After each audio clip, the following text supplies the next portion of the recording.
morning, early birds, and we are back with the Online Darts Live League. Welcome to week 6 action. Can you believe it's been 6 weeks already? Well, we've got a new group for you this morning with 6 players that have played previously. Differing experience, of course, for some of these players, but it is a return to action for Richard North, who we haven't seen since week 1. And we haven't seen Jamie Kelling since week 2, where he filled in for an injured Jamie Girvin on the Friday of week 2. But on that day, Jamie Kelling was perfect. So his last experience was one of perfection. 40. Will he be perfect today? Just to go through what we will bring you today then. Richard North and Jamie Kelling will start us well. 180. With Kelling being perfect at the very beginning with the first 180 of the match. We do have Alan Norris. We have Nathan Girvin, 60. Corrine Hammond and Robert Thornton to come. 15 matches, of course, over the course of today's play. 60. We will have the same players in tomorrow and on Wednesday for Group A.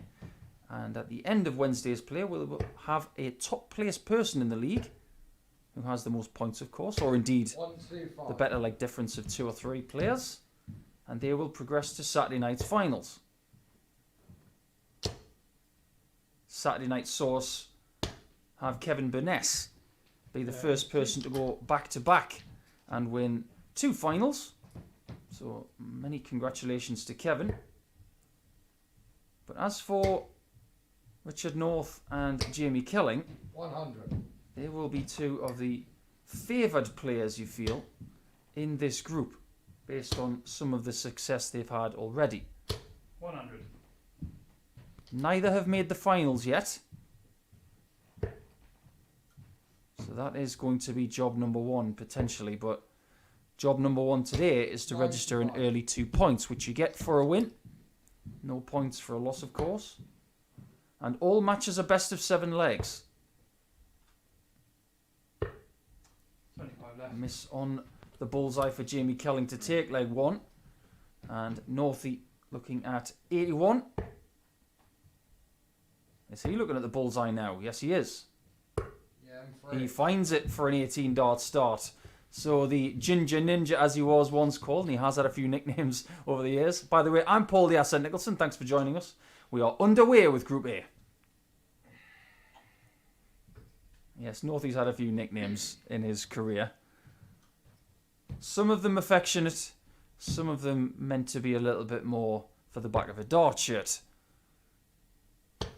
He likes just being called Northie, I'm told. 80. He toyed with the Lionheart, which I kind of liked. Richard the Lionheart North. It just rolls off the tongue really well. 140. But everybody calls him Northie. So I think he just wants to be called that. 180. As for Jamie Kelling, who has just got his second 180, he is a very useful player. 180. But we know that Richard North is fairly useful too. And they're motoring on at a very, very nice pace here. 41. Don't live too far from each other. They live in the same county of Hampshire. One thing that is different today for Northie is those stems. I think he's been hanging out with Luke Humphreys. He's the only person I know of who uses the very, very long stem. But Richard is the kind of player to tinker a little bit these days to try and find something of extra accuracy. 56. And this is the first time I've seen him with this big stem in the dart. Can Jamie get a shot at double from 105? 45. And you would fancy that Northie is going to punish him here and break his throat. Now that long stem is going to get in the way. This is the shot that really hinders. Yeah, second. Well, what do I know? Absolutely nothing, because it's a 14 darter from Northie, and that stem wasn't in the way, but in very Luke Humphreys style, he he has dispatched that leg in no time at all.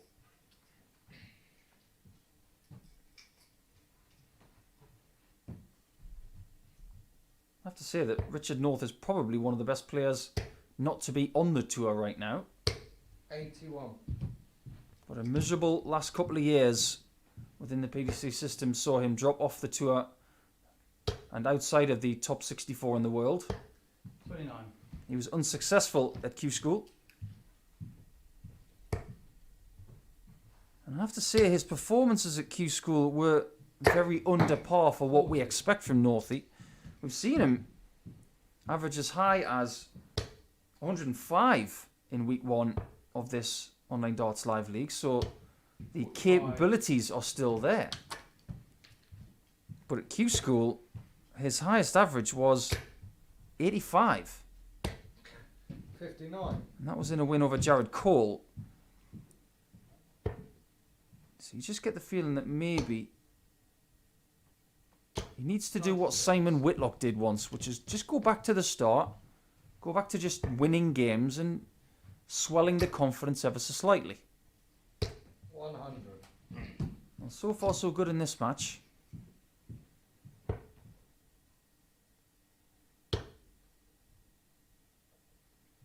And the way things are going for Richard, this could be Jamie Kelling's first defeat since week 1. 100. I think he was expecting to say 140 there. He just changed his enunciation to 100 at the very end. 100. So for a 3-0 lead, 11 and Bull. Might go treble 7 here. The 1-3-1's not an easy out. But he's not going to take any chances. 25 left.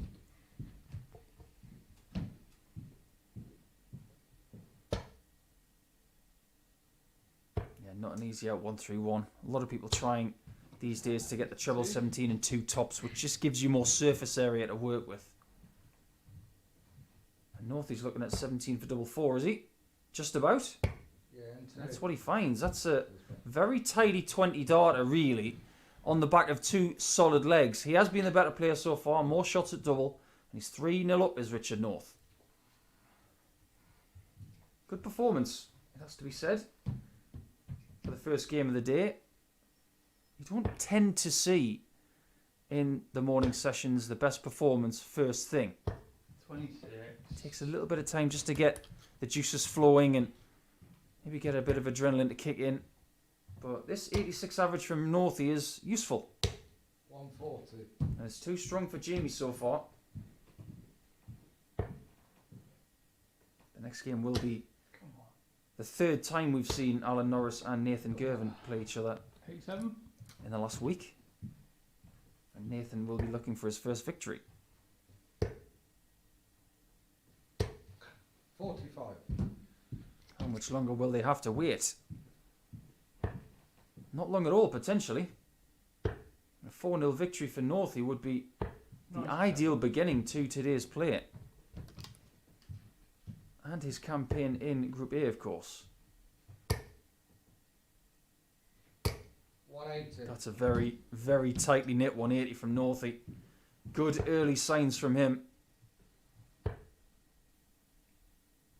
And with a group that involves Robert Thornton, maybe Richard will be thinking, this is my group if I can negotiate things like this.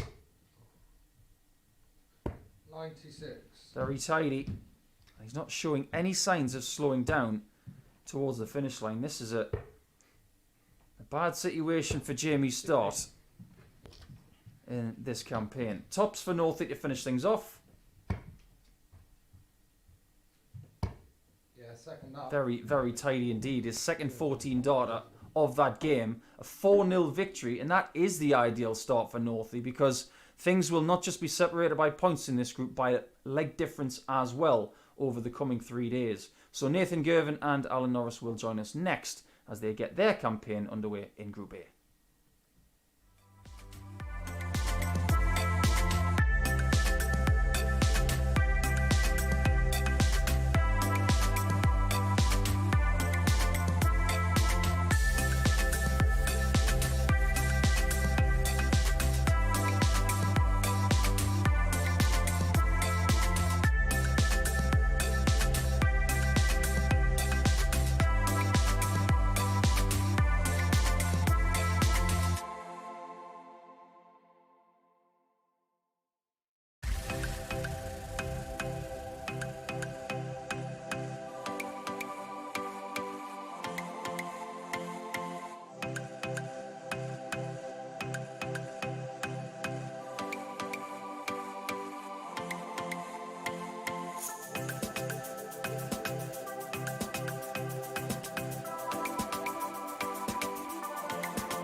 Welcome back to today's action in Group A with the Online Darts Live League. And this time it is the turn of Alan Norris up against Nathan Girvin. And both of them were playing at the back end of last week, failing to make the finals in a 2-day campaign. They will now try their hand at a 3-day campaign to see whether they can get to Saturday's final. Very familiar face, of course, Alan Norris in the world of darts over the last 10 years. He's done some fabulous things. But it hasn't been the most joyous of a few seasons for him, indeed, on the dartboard and off. But right now, he's using the dartboard as a building block to try and get back to where he was before. 81. One thing we do know about Chuck is that over the last couple of times he's played Nathan, 60. last week of course, he was doing it very well. He won 4-3 and 4-2. So he's looking for the ideal start to a campaign in this group. Just like Northie, who has won 4-0 against Jamie Kelling. Stats for Northie in that game, 92 average, 67% on doubles. That is a pretty decent start in my book. 100. This has been a decent start from Alan. Last week, he had a win percentage of 38%. And for Alan, 83. that's not where he wants to be. He wants to be well above that 50% hit rate. 78. When you're starting a campaign like this, you want to have a little bit of confidence from somewhere. That may come in the form of his previous work against Nathan. And so far he's getting the jump. Lots of options here. 2 for tops he takes. And 2 for tops he gets. First ton plus checkout for Alan Norris right there. And he made that 15 darter look very, very simple. Accomplished start here from Chuck. Can he keep it going into leg 2? Early problems for Nathan Girvin. He's using a very small flight these days. 100. Very well regarded in the area of Scotland where Alan Suter is also from. I myself have visited Arbroath 58. on an occasion or two. Fine part of Scotland. But there's a lot of people within Scottish darts who hold this young man very dear. 50. And are expecting him to do great things over the next decade or so. He already has done great things, of course. He's graced 2 World Youth Finals where he's lost out 60. to 2 fantastic players. One of them, Leighton Bennett. The other one, Justin Van Terhouw. 60. 2 of the most destructive youth talents ever.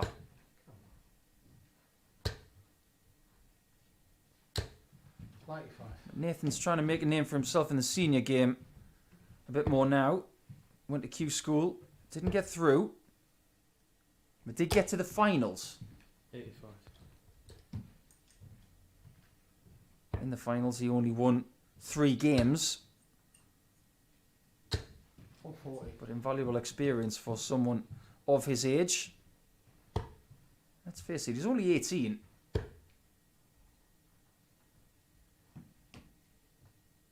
Not everybody can be in the same bracket as a Keane Barry. 42. But Nathan has this opportunity to try and gain more experience for such a young man. But against Alan Norris, 60. he's not having much fun over the last week.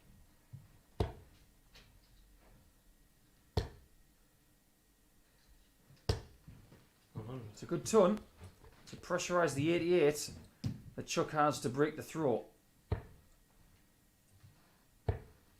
Shot at bull. Oh, close. Ooh, that one 43. way over the bar. And Nathan Girvin dodges the ball from Norris, but doesn't dodge tops.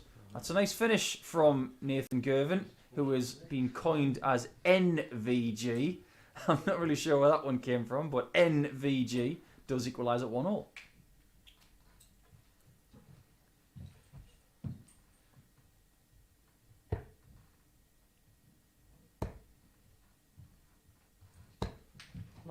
It's funny how a lot of dart players' names sound the same. You got Michael van Gerwen, of course, and then you got Nathan Girvin that sounds remarkably like Van Gerwen, and then you got Gerwen Price. You get the feeling if there are some people expecting children in the next couple of years that they might think along those lines if they're big darts fans. Well, Scottish Darts has been the talk of the online Darts Live League for the last couple of weeks, with the likes of Jamie Clark, Greg Ritchie, Robert Thornton, of course, Darren Beveridge, who came close again in the finals on Saturday. Scottish Darts is in a decent place right now. It's not just about Gary Anderson and Peter Wright. There are people coming through, and don't forget about Cameron Menzies as well, who played last week. 40. If there is talent out there, we will find it if they're not on tour.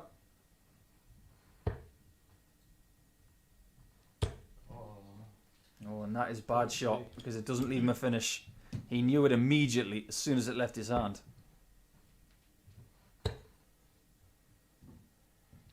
Does that leave him 67? 96. That leaves him 50. And he's got plenty of options when he returns. I mentioned Scottish Darts. 95.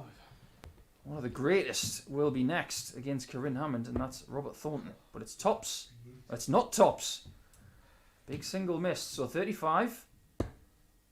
He goes for the double next to that. And I suppose as long as you get there, that's the main thing. 2 single 15s for double 10. I'm not sure I've seen that before, but it was very effective to get himself back in front at 2-1. Sometimes you just have to laugh, which both players are doing right now. I myself on the dartboard have had some rather comical finishes. Not the usual way of getting it, you would say. The main thing is that you get the leg.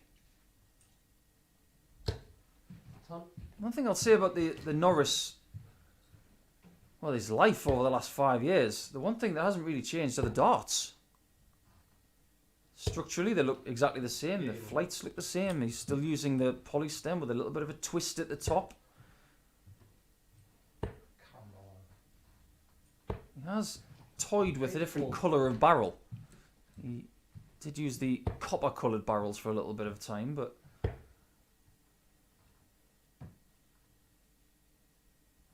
I don't think it should go unnoticed what Alan Norris has done in the game. Of course, a Lakeside finalist where he lost to Stephen Bunting. 3 PDC titles, one of those being a European Tour event.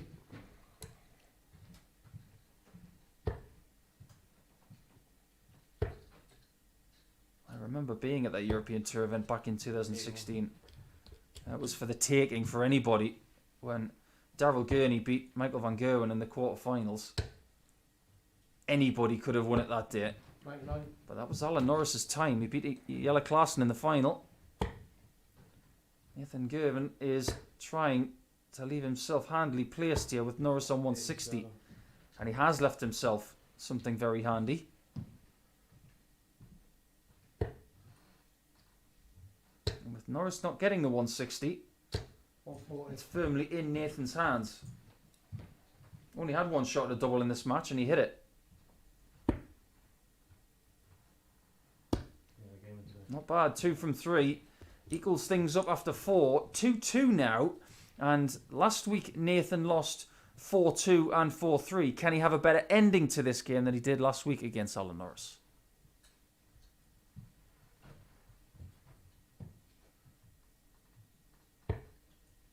Currently a resident in Warwickshire in England. And of course, because of COVID regulations. We only have players from the United Kingdom playing in the Online Darts Live League. We've had Welsh players, we've had Scottish, Northern Irish of course, being the weekly winner over the last couple of weeks in Kevin Burness, and quite a few English players as well. But we will have an Australian next 83. in Corrine Hammond. But of course she is resident in the UK at the moment. 81. Good position to strike here for Norris. And strike he does. 180. Oh, after that first dart that was in the bottom of the 60, not an ideal lie, he has crafted a 180 from an almost blocker dart. That is as good a 180 as you will see. Very pure, centre right than left. Close. Well, on a 138, going treble 16 first, he is a bit of a maverick sometimes, 82. but even I didn't expect him to go that way.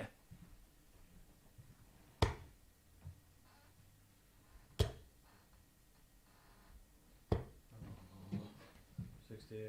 Disappointment again for Girvin, who leaves a bogey number. Double 10 for Norris. And he's put himself in the corner. The top left corner.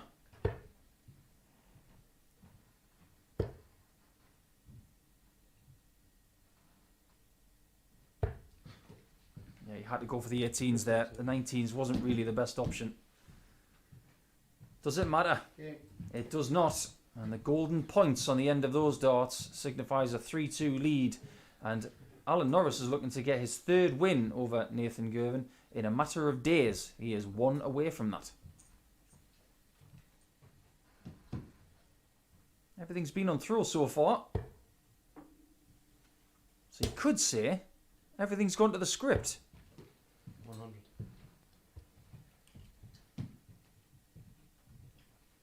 Somebody tweeted me a few days ago asking for some advice for their 12-year-old son who was wanting to get better at darts. Well, the thing about being 12 years old is that you haven't grown into your throw yet. This is something that Nathan Girvin has had to struggle with over the last few years. He's only 18 now and he hasn't stopped growing yet. By the time you get to the age of 20, 21, where you stop growing, darts will be the way it should be. From a height perspective, and obviously a distance perspective. But when you're young, you just got to enjoy it. And have good fundamentals. 121. But Nathan, being a good youth player over the last few years, has blossomed into this player that we can see now.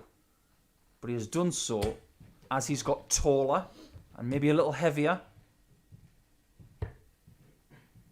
That's something a lot of people don't recognise 140. with young players. They have to adapt, whereas seasoned players do not.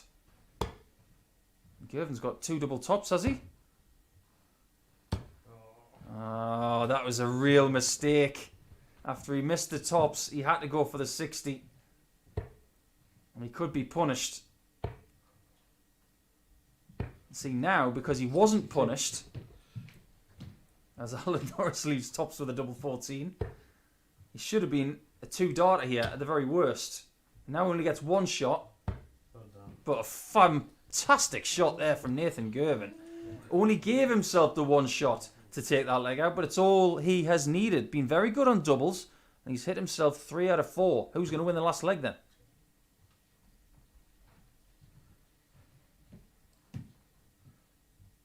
Was kind of fortunate there, Nathan, with that second dart and the single 20.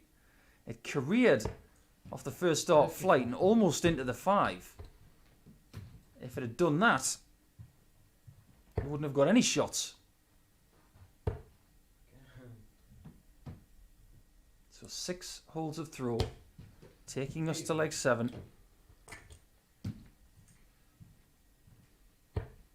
Does Norris have what it takes to finish Nathan off? 4 legs to 3 for the second time in 3 games that they've played in the last week.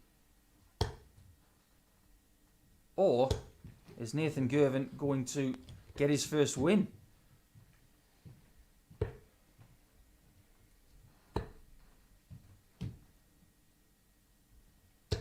Ah, 97. Disappointed not to leave the 170 there because the switch was good. Of course, Alan Norris will know a lot about this young man, being a former resident of Scotland. Lived near the town of Bowness.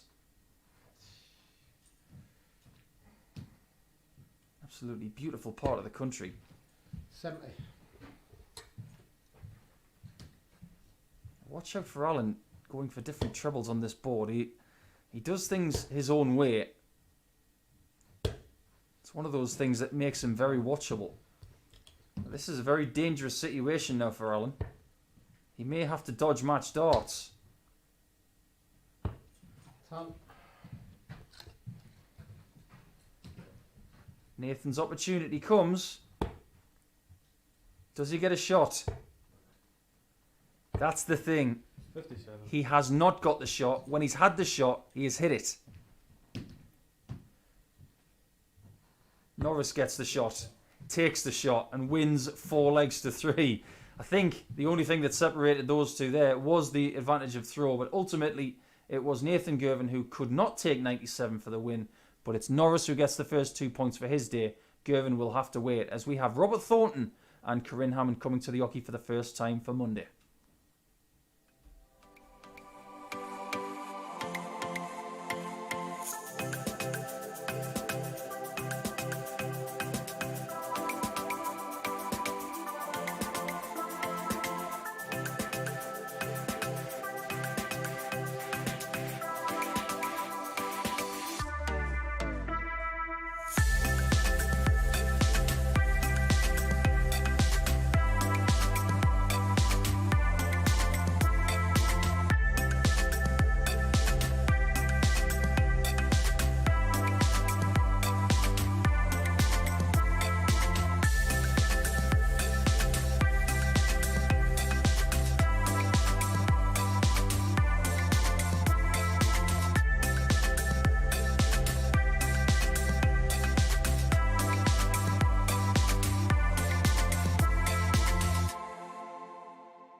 Welcome back to today's action, and it's now time to see Robert Thornton for the first time since week 2, where he did indeed win Group A.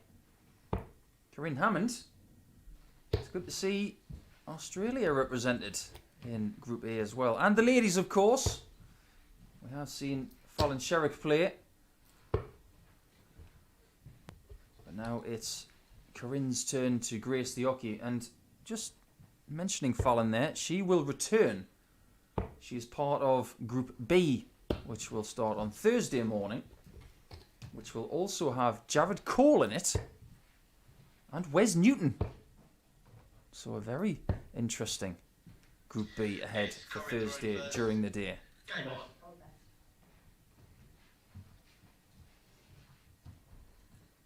Well, Corrine, who is resident in the UK now, moved over here after having a very successful 2017 and has been here ever since.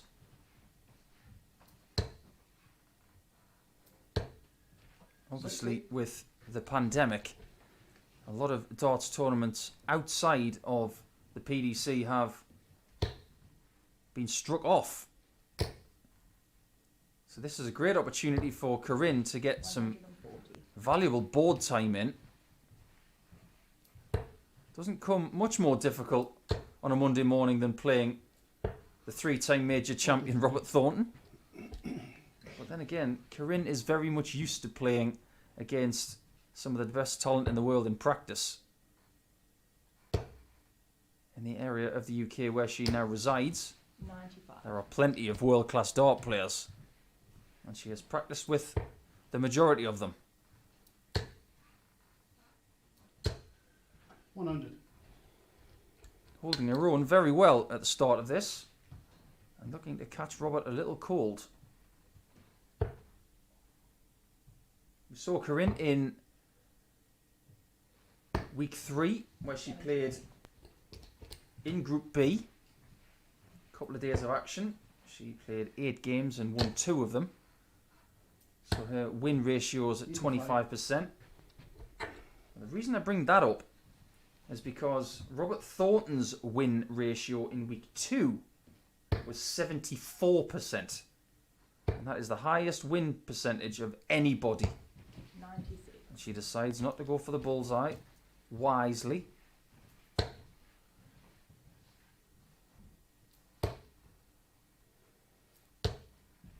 So she's trying to inflict defeat on Robert Thornton, which he hasn't had to suffer much. Double 16 for Corrine. Nudges the wire with dart 1. 20. And this is double 12 after getting the single 8 as well. And Robert eyeing a steal here. Hasn't got his range on that 60 yet. 52. Bit of round the houses stuff here from Corrine to start with, but things will settle if she gets double 6, but the double 10 busts a score. And Robert gets a second sniff. This time he does get a shot at double. 26. If I remember rightly, in week 2, at the start of Group A, he didn't have a great deal of joy on tops. This time the line is good and the weight of the dart is good, as the Aussie gets the jump at 1-0 after a few stutters. I'm sure the game is about to improve. Let's see how it does improve in leg 2. Robert Thornton's going to start this leg. 19 games he played in week 2. 15 group games 180. in Group A. And then he did play in the finals, of course, which was won by Chaz Barstow.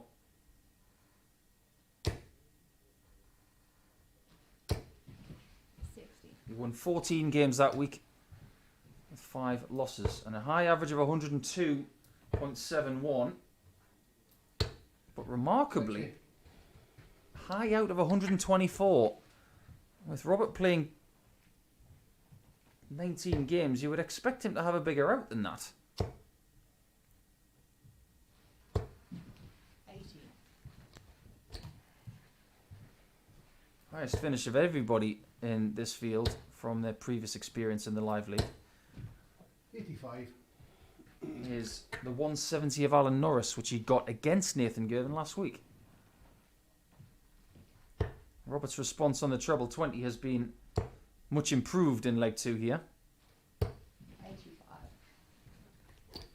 So the ideal number for him here is 136.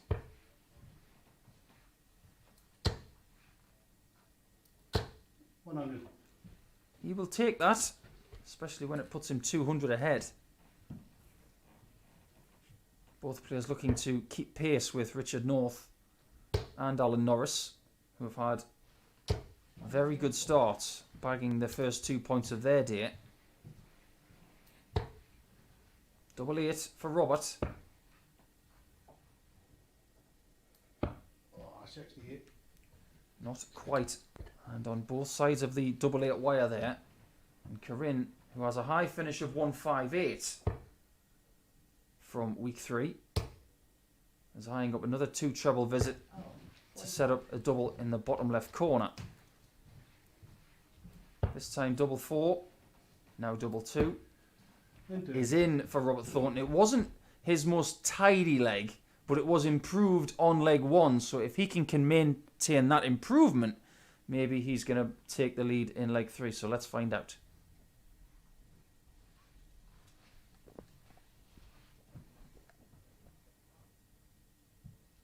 Yeah, it's been very difficult for ladies to find somewhere to play it 180.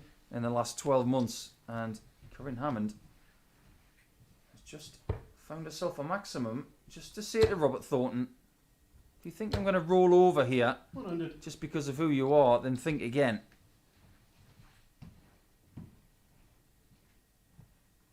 The first time I ever met Corrine Hammond was 13 years ago. 60. I was playing the Tri-Nation series for Australia against South Africa and New Zealand in Shoalhaven Heads in New South Wales. 24. They had a tournament to start the festival week called the William Cross Pro-Am. The men's event was won by James Wade. The women's event was won by Corrine Hammond. 40. And she was the best lady player there by some margin. She won the final with ease. 100. By the end of that festival week, we crowned the second ever Australian Open Players Championship winner. And that win was Robert Thornton. That was his first PDC title. Beat yours truly in the final.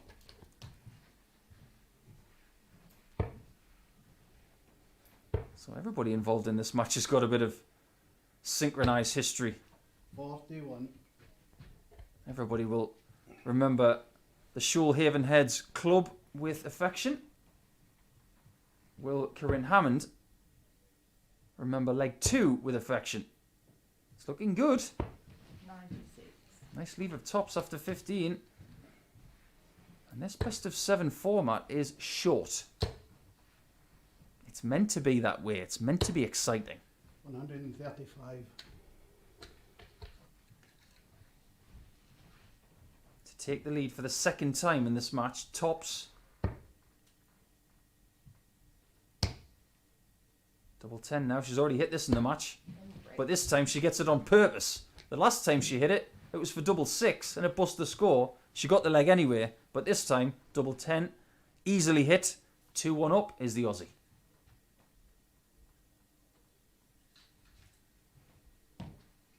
Don't think Robert's too pleased about being 2-1 down. He has not played too well in this game so far. And maybe just a little bit rusty. 45. It has been 3 weeks since we last saw him. And as the week progressed in week 2 when he was here, he did get better. Didn't have the greatest of starts then. But he's going to have to find some better first darts just to take the pressure off the next 2. 121. But as soon as I say that, he gets a 1, then he follows it up with 2 perfect darts.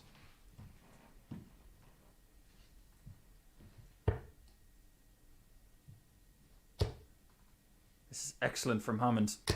180. Oh, it's beautiful. Even with those short, bulbous darts, the use of the big flight and the longer point. She has the ability to get those darts very close together. And she's got Robert where she wants him. She's taking the darts away. Based on reputation, statistics, 59. ability levels over the course of the last 10 years. I'm sure there were a lot of people thinking that Robert Thornton would breeze this one. 140. It's been anything but so far.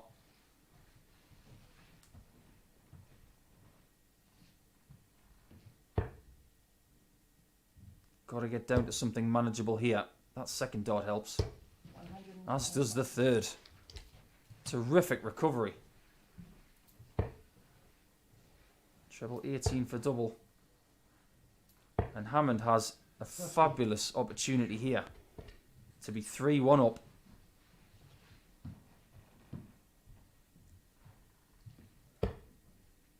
Just about gets the single. Thornton is shaking his head, expecting Hammond to hit double 10, and for the third time in the match, she does. But twice, oh, very, very good, without any errors. She's 3-1 up on the great Robert Thornton. Can she finish the job? This game has been brought into Corrine Hammond territory. This is where she averages most of the time, you would say. Around the 81, 82. She has the capability, of course, of going a lot more than that. Best average 62. in an online darts live league match of 91.4. But with Robert only averaging 80, it's Corrine 90. who has been the better player. She's averaging around 84. She's had more opportunities. She's taken more opportunities.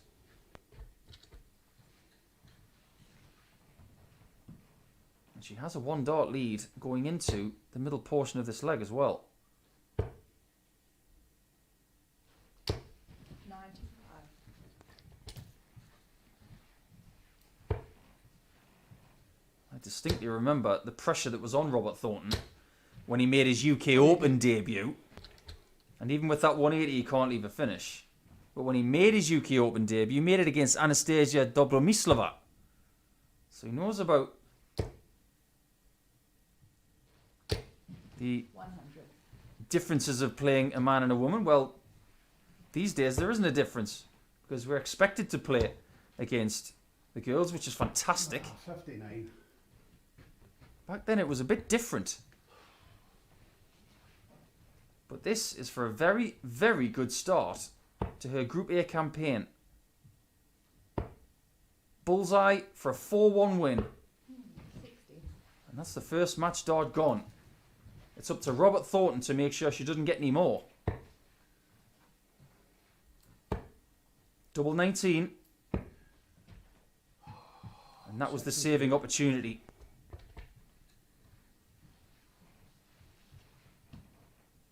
Single 9 for double 8. The 9 is good. Oh, and the double 8 goes begging. Thornton is getting very fortunate. Fortunate enough? Oh, really? No, that one was pushed. You could tell as soon as it came out of his hand with the noise that he made. He didn't deliver it the way he wanted to.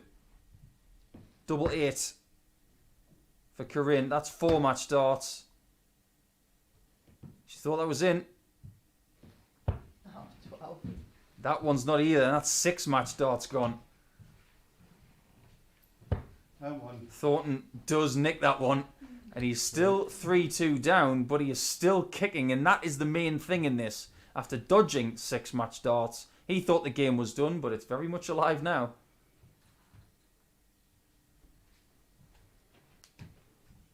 Every dart player that has been playing for a considerable amount of time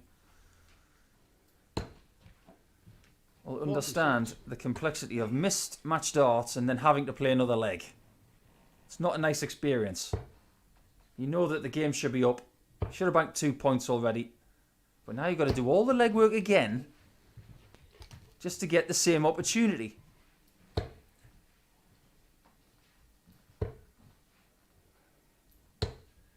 $81.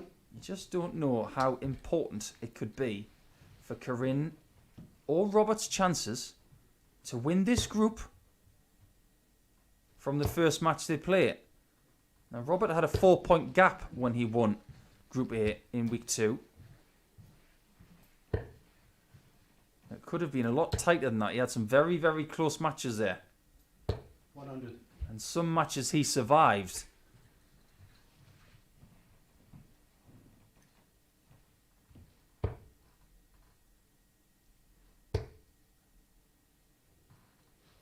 Oh, 41.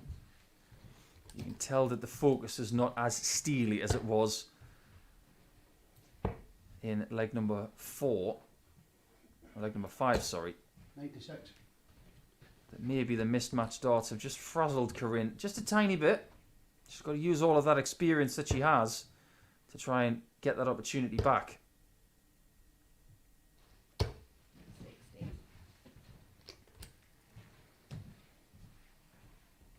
Even though Robert hasn't played well here,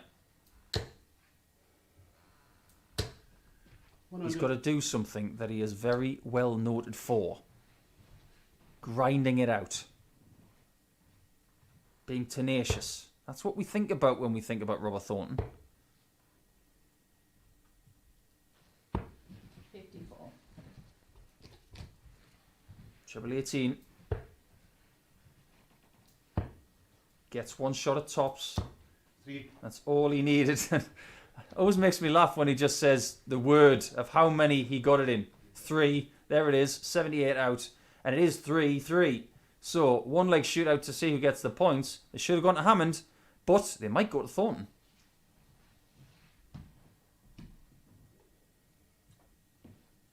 Trying to keep that win percentage really high. Like I said earlier, the best of everybody at around 74%.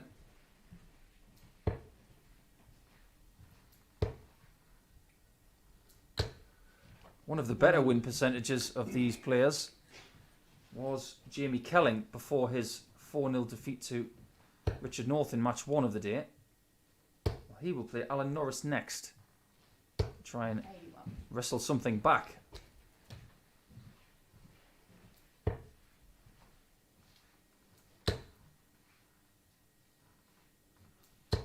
140. A much needed 140 for Thornton. Gets him a dart ahead. Corrine, who threw first in this leg, 59. goes for cover and fails and only gets to the point where Robert Thornton already is.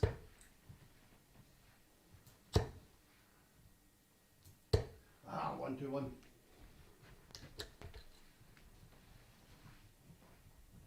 Things can change even after the first result. We've seen people survive match darts and 59. get the opportunity to win that first game, and they can use it as a building block. We saw Jamie Girvin do that in week 2.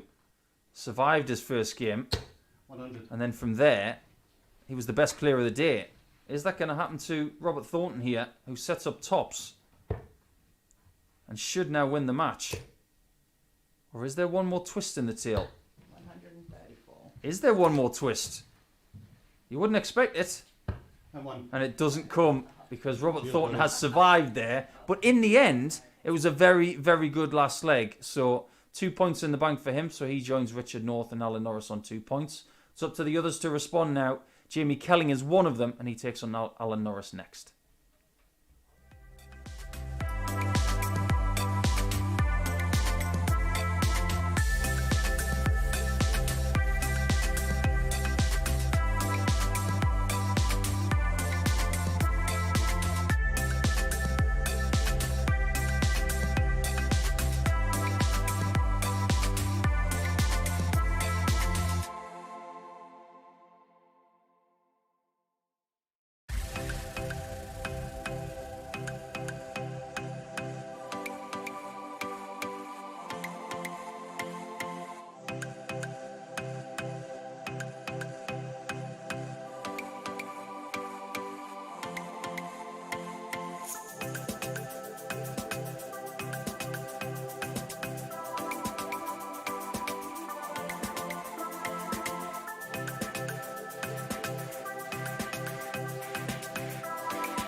Welcome back to today's action.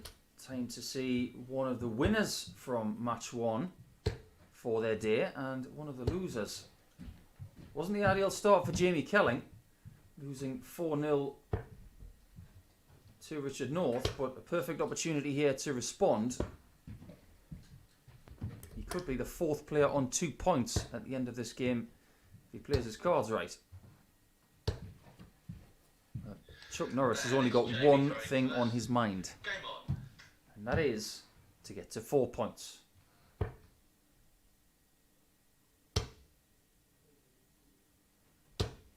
That first game of the day was Alan's 9th in the space of 4 or 5 days, and that was his 4th win. 85.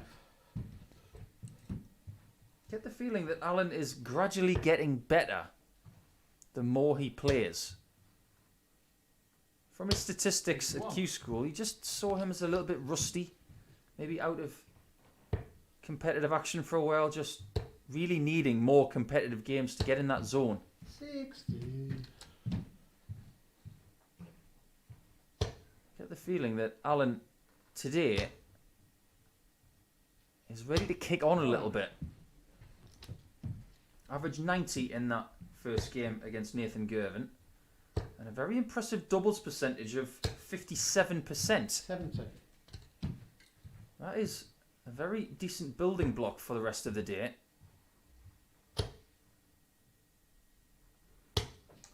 41. Maybe he can expose an early blow to the solar plexus 97. for Jamie Kelling after that defeat to Northie. So far, it's Jamie who has the lead on the throw. 43. They're struggling early to find the range on that 60 with consistency.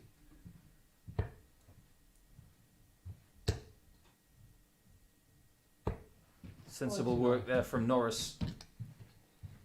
He'd much rather be on 90 than 89 by the looks of it. That's why he used the 19s on dart 3. 58.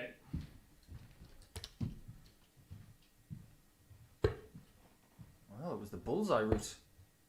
Now it's the bull that finished the leg. Oh, close. 47 left. 46 Said he was a bit of a maverick with the counting. Definitely going his own way. Conventional tops for Jamie Kelling. 58. And that miss signals another opportunity for Norris to break the throw. Tops. Doesn't miss 10s. He has been very, very efficient on the doubles so far today. Around about 1 and 2. So if you give him 2 shots, that is a warning sign. And he has broken the throw for a 1-0 lead.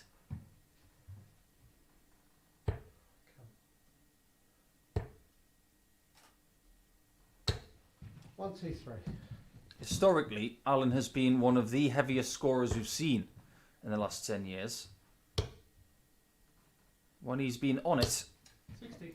he has done some very, very good things, like making the quarterfinal of the World Darts Championship at Alexandra Palace, as well as the Lakeside final. 96.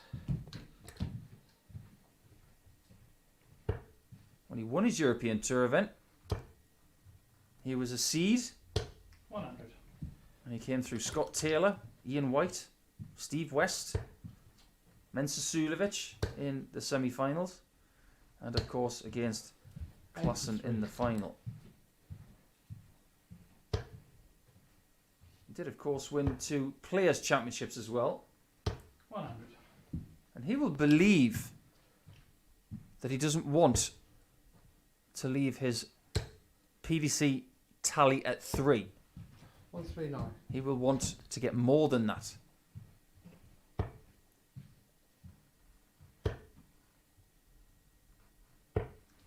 26. Just not finding it today, Jamie, so far. And Norris is looking for a 14 darter. And that's exactly what he gets. And yet again, on doubles, looking as good as we've seen from him in quite some time. I said he might be getting better incrementally as games go on, but this is an improvement again from Norris.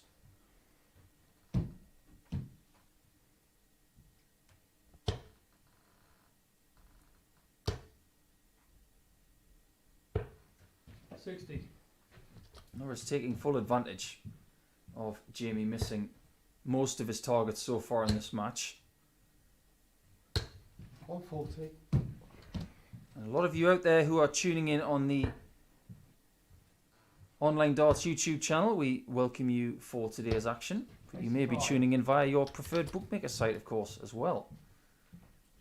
Either way, if you are choosing to have a little flutter on one of the games or any of the results in the game, whether it's the 180s, the finish, anything like that, please do so in a responsible manner. Over 18s only, of course.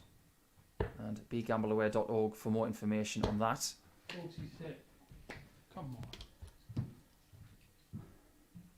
You have Alan Norris as a huge favourite here, in the lead and scoring heavily. 180. That is what you expect from Chuck Norris when he's full of vigour. 140. That's better from Jamie Kelling. Can he take out the 141 as well? That would have been some conversion in 6. Oh, close. 93. This would be some conversion in 3. Alan Norris, of course, is no stranger to a 9-darter. 100. He's got one on stage 2 at Minehead. It's for a lot of money. Double top. Going into. Brilliant. Just don't leave him on doubles, Jamie. You just can't afford to give him any chances. He's been too good in the outer ring. Too good for Jamie Kelling at this rate because he's 3-0 ahead as Chuck Norris. And his leg difference is looking good and for the win as well.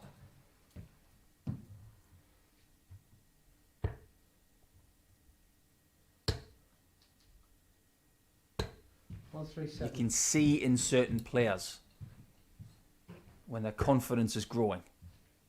Some players are easy to read in that respect. You can see in Alan Norris this morning that there's something there. There's a steeliness in that look. There's a focus. There's a want to win, but with a slight edge of not too much effort as well. 100. I love what Chris Mason always says about this game of darts. And that's that you have to try your best, but at the same time not try. Oh, lovely. 44. It's so true. You have to put in a good process, put in some great practice. Be clear in mind and just do it on 59. autopilot.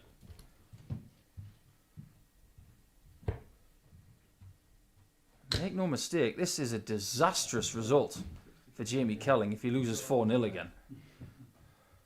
Imagine your first 2 games of the day losing 4-0. 83. Firmly behind the 8 ball at the very beginning. Although we have seen immense recoveries from players in weeks 2 and 4 that I've covered. Norris looking for a big haymaker here. 100. We saw Barry Bates, of course, get off the floor in week 2 and Bradley Kirk get off the floor a little bit in week 4 to make things respectable for themselves in Group A, but Norris doesn't care one jot for Jamie Kelling's plight because he's just missed 2 match darts. This is for Jamie's first leg of the day. Double 10. Sorry. First thing he says is sorry. Well, we know that he wasn't going for tops and double 10, but it adds up to a first leg win, so he'll take any leg he gets. And that is his first as he's 3-1 down in this one.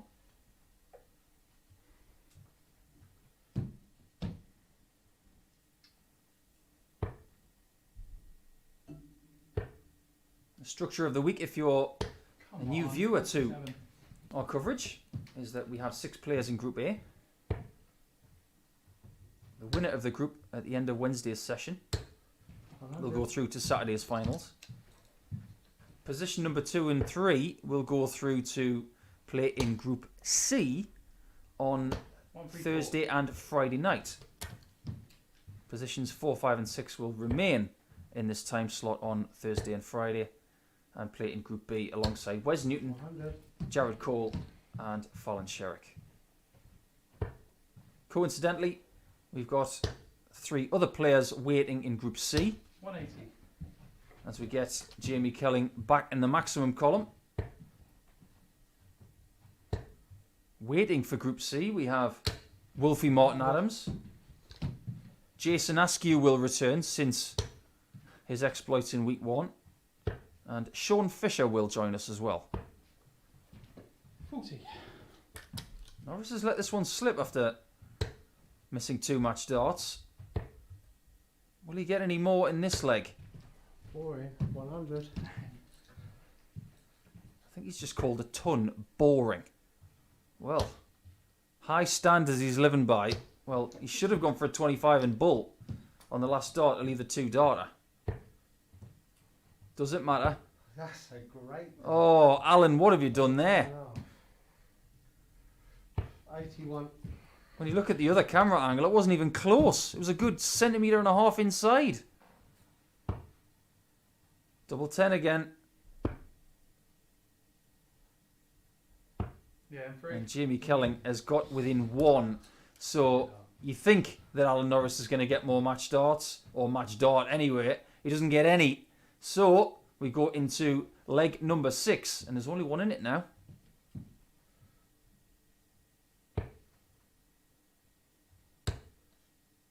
The match slipped away from Corrine Hammond 60. in our 3rd match of the day. She missed 6 match darts. 180. Alan has missed 2, and since then Jamie Kelling has been the better player. 100.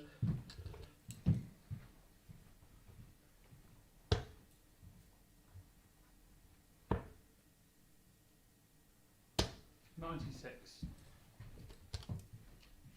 Reliably informed as well that Jamie's got a nickname, the Yellow Submarine. 81. When covering week 2, I was informed of that. I was trying to find out why that was the case, but apparently it's because he's always used yellow flights. Sorry. He's still using them, and to very good effect in this leg because he's got Norris in trouble. 60.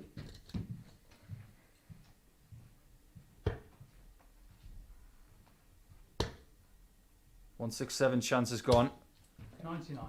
but it's still a very decent leave.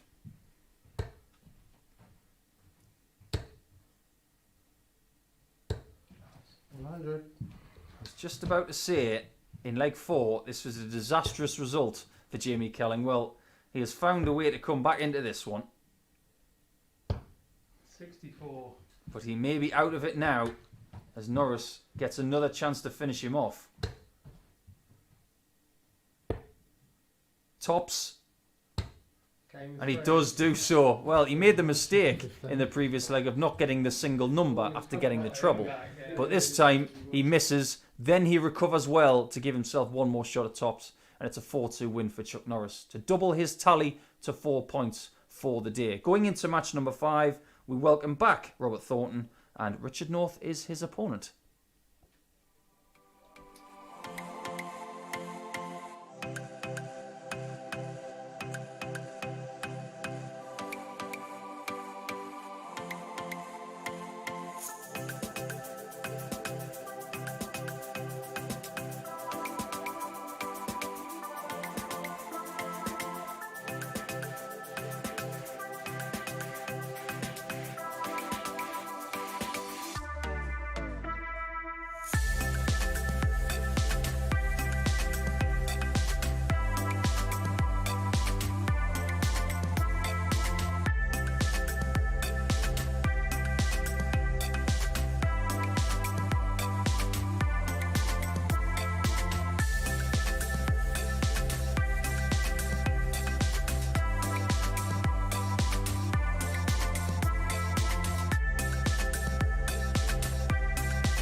After this game, we will have completed 1/3 of our action for the day. And I'm just gathering myself a little bit. I just overheard something that Richard and Robert were talking about. I think it may have been something to do with my commentary from week number 2. A little phrase that we tend to utter about Robert Thornton sometimes. No, Robert. We don't put Robert in the corner. Because the phrase goes as such. Don't put Robert Thornton in the corner, because when you do, he's going to come out and he's going to play well. Well, he was put in the corner in match number 1 for his day against Corrine Hammond, but he came back and survived 6 match darts to get himself 2 points. In very differing fashion to the way that Richard North got his first 2 points of the day. But the winner of this one is going to join Alan Norris on 4 points.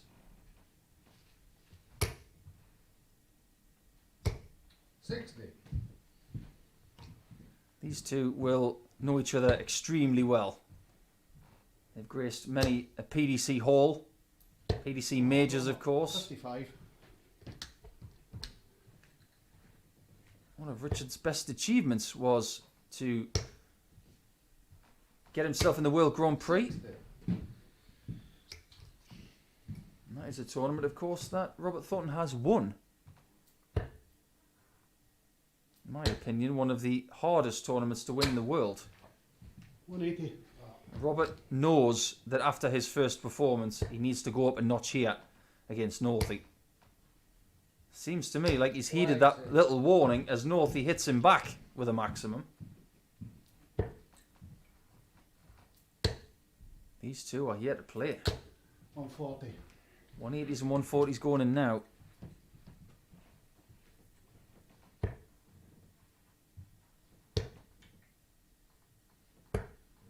43. It's not the best leave there from Northey because Robert will fancy this now as he's got a clear look at tops. And 3. Yeah, that's very Robert Thornton, like 15 darter on tops, right out of his playbook, and he looks sharp and ready for this challenge against Northey. Could be one of the biggest games of the day, this, as he takes a 1-0 lead. Still not sure about these long stems for Northey. He's tinkered a lot over the last couple of years, trying to find a little bit of 125. something else. I've only seen 2 players in my entire career use stems that long. 180. We'll make it 3 now because Northey's one of them. The other is Luke Humphreys, and the other is a guy called Les Capewell, 55. who was a Staffordshire great. Now, he didn't use the black long stems. Les Capewell used to use a stem that was made from wood. 140. He used to make them himself. Former England international Les Capewell. Big lad. Big personality. 125. Great dart player. Craftsman as well. But Thornton in this leg, not missing that 60 very much. 100. 180, 140, ton, 81 left for the leg.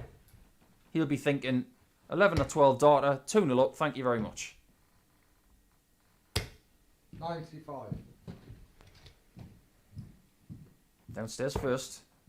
Gets it. Ah, 57. Doesn't get the double 12 and gives Northey a sniff. He's going downstairs for the 101. 4 or a 12. Tops for Northey. Oh, 61. Not far off. It did bend the wire. Fine try. And 2. Double 6 is good. And that 14 darter is very, very good for Robert Thornton. Looking for 4 points from 2 games to remain undefeated. He is looking good for that because he is very strong. Stronger than his first game today.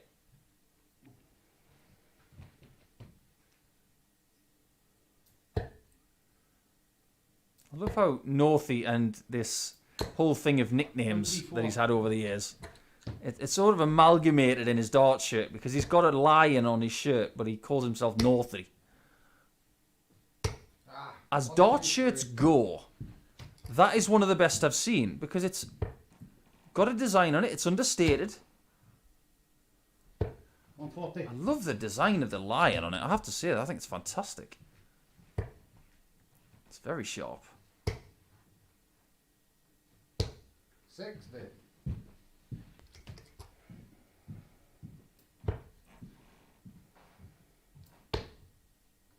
So far in this game, Robert has been too hot to handle. The average is big. 94. And if he takes this 93, it's going to get bigger. 74 left, and he's got loads of darts. 56 left. 53. Yes, that average is around the 110 mark. 44. Most definitely the best display of the day so far. Double 10. Didn't And 3. have to go for it because Northie on 180. I was thinking for a second that he might have bust that shot to go back to tops in the next visit. But Robert doesn't play the game that way. Double 5 is hit and he's 3-0 up.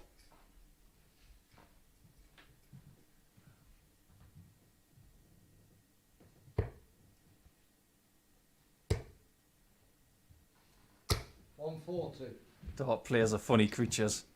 And I love watching the players at the back of the room. Robert just having a bit of a heart-to-heart with his towel there. 140. It's all part of his regime. That towel is very, very important to Robert. It's not that specific towel, it's just the presence of a towel. Never known anybody fold a towel with such respect before a game starts. 100. Part of his routine. If you think I'm talking nonsense, well, I know Robert Thornton better than most. He's got his little mascot, he's got his towel, he's got his darts. He's all set. He doesn't change a great deal. He knows what works. 140. And this match has been working for him so far. Double 5 to stay in the match. Oh yeah, that's a bit of brilliance right there. Biggest finish of the day from Northie. That was needed as well with Robert on 1-2-1 to finish the job. Fair play to the Lionheart. Mouth of the South, Northie, which one do you want to pick?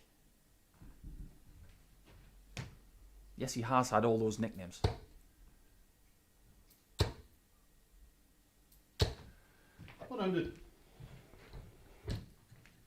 In the end, we just put him in the same bracket as Walshy, Chizzy, and all the other people who just take their surname and put a Y at the end.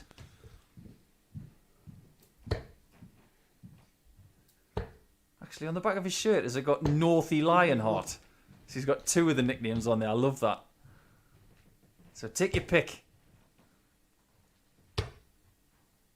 Needs more of this. 140. Maybe not even that 140 is enough.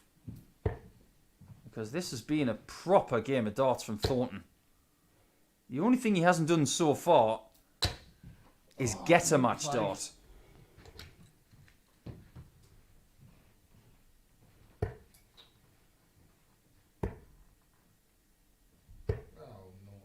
Richard hasn't played poorly. He's averaging 93. But 93 is not going to beat 100. 107 most of the time. I'd say most of the time because there will be some anomalies out there. That's great thinking from Northie. I applaud that use of the 25 to get to a finish. It may be academic, but at least he's still thinking straight. Oh, and he's gone next door.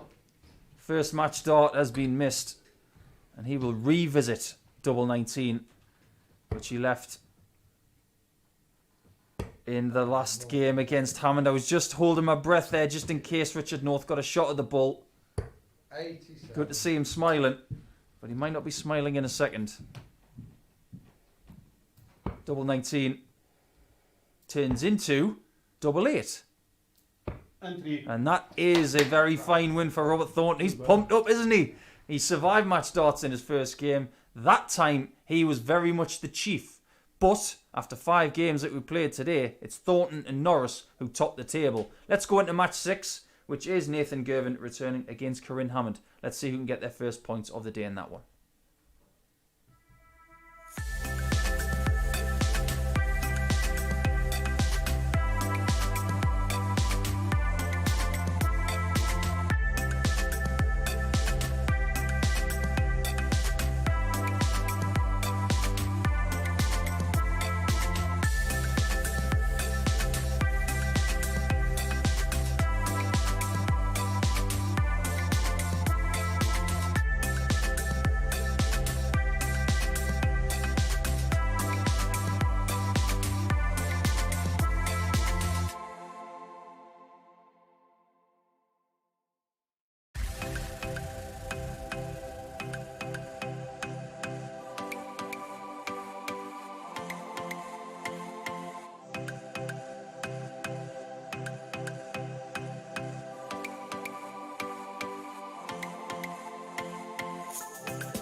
Game number 6 of today's Online Darts Live League. We welcome you to an Australia-Scotland match. Should be an interesting one, this, as both players are looking to get off the mark. Corrine knows that she should have got off the mark against Robert Thornton. She missed 6 match darts to win 4 legs to 2 against Robert. Having said that, though, that's in the history books. She now has to try and find a win against Nathan Girvan, who didn't have it his way against Alan Norris. So the 2 strongest players of the day so far have beaten these guys. Got to try and keep pace with the likes of Norris and Thornton on the daily table as well as in Group A. Otherwise, they could try and 60. spread eagle this field after no time at all. Been a big day in sports so far. Social media is an absolute meltdown about football. 140. Not just talking about that European Super League idea, but apparently Jose Mourinho has just been sacked from Tottenham Hotspur. So, we know that darts is unpredictable. Well, apparently, sport on Mondays is just ridiculously unpredictable. One thing we do know about this game is that someone's got to win it because there are no draws here. And there are, of course, more darts tonight in the shape of Premier League darts. So, if you're a darts fan this week, you're getting a bumper amount of darts. So we are delicious starter. 57. In that first game, Corrine averaged around 76. Nathan averaged around 81 in his defeat to Alan Norris. So if they maintain those kind of stats, you would think that Nathan will get more chances. But at times, Corrine was very much the better player against Thornton, who since then has put in the first 100+ average against Richard North. 100.73 and 36% in his doubles. You get the feeling he might not have done that if he hadn't survived that game against Corrine. What I said earlier about 57. getting that early win or surviving that early scare, it can do wonders for your confidence. 78 left for Nathan. 66 now. 52 left. Where does Corrine go for this one? A lot of Aussie players like the 17s route here. Another one. Double 11. Oh, boom! What a finish that was from Corrine Hammond. 142 to take the lead, and the biggest finish of the day, which usurps the 130 taken out by Richard North in the last match. That will take some beating.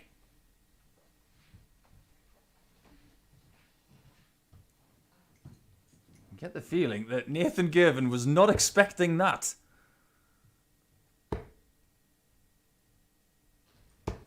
98. That was some effort from Corrine Hammond. One of the best lady players that we've seen in the last 10 years. Former Lakeside finalist, of course. Which I'm sure she would say is one of her, if not her best achievement. But don't underestimate some of the things that she's done around the world. 59. Some of the things that she's done you may not have even heard of. Like that William Cross Pro-Am victory back in 2008 that I mentioned in the last match. 60. But all of those experiences of winning the Asia Pacific Cup singles, they mean a lot to her. She's won that twice. She's won the pairs 4 times. And she's been part of a winning team 5 times.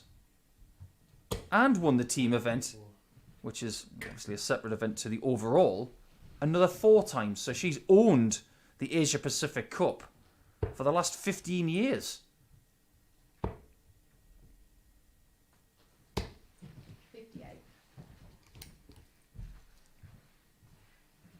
But as for singles events, 2017 saw her win some incredibly important ranking tournaments. She won the British Open, which carries a lot of grandeur. She won the Czech Open. She won the Isle of Man Classic, which is very well attended. 180. And she is the better player in this one in the early stages again against the Scot. Can he find a 19 and a double 16 to equalise? Game in 3. Very, very good. And respect paid there by Corrine, because That was a very, very good check out. As soon as Corrine was inching her way to a 2-0 lead, he found something very accurate, and it is 1-1. Just looks like a young dart player, doesn't he? Tall, hair that doesn't make sense, really good action. 40. We've had that with the young Scottish dart players over the last 2 or 3 weeks, haven't we? There's no way I could get away with hair like that. 180. Oh, look at that for a 180 from Corrine. Could have fit another 9 in there. That's a really bad deflection.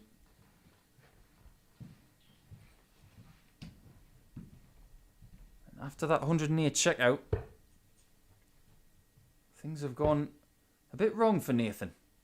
Only scoring 61 with his first 6 darts of this leg.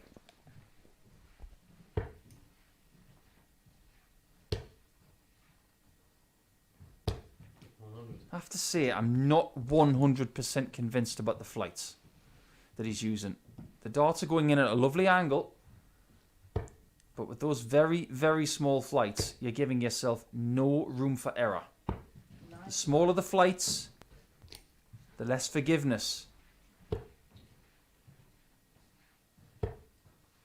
What the flight does is it performs drag in the air. It allows the dart to fly with less deviation. So if you have a smaller flight, there is potential for the dart to deviate in the air a little bit more. 132. And she doesn't go for the 164. I'll tell you what, the way she hit the 142 earlier, I wouldn't have blamed her if she went for the bullseye. 60. This is a really good performance so far from Rinnie. Double 16. Well, the first one wasn't in the way, but that one is. Nice goal. And you can see from the deflection, it went to the left, that third dart. It was a definitive blocker. 70. Sensible leave there from Nathan, using the 25s to try and get to a finish. Hammond is back at double 16. But getting further away until that one, as she converts with her 6th dart at double, and it gets her 2-1 in front again. Absolutely the best player in this one, but can she make her way to 3-1 up, a position she had against Robert Thornton?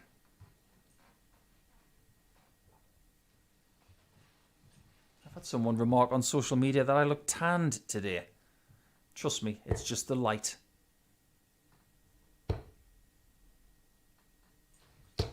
135. I think the most sun I got over the weekend was washing my car yesterday. So maybe it was that. Well, Vinny knows plenty about sunshine, being from New South Wales. From the fabulous town of Newcastle, of course. The central coast of New South Wales, north of Sydney. And that is a hotbed of darting action there. Home to some fabulous dart players. 134. None other than one of the youngest players to have ever played at the World Championship in Mitchell Clegg, who still throws a mean dart these days. 100. Wouldn't be surprised if the Clegg clan in central New South Wales were tuning in. Don't know many other families around the world that like their darts as much as that family. They're all good players. Uh,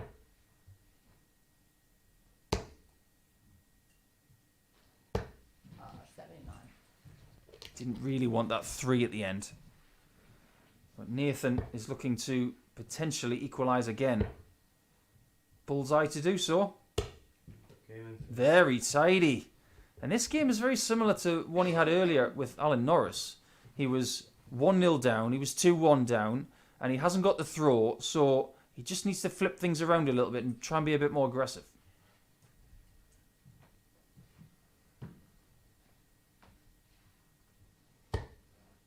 difference between the Norris game and this one is that he has the darts.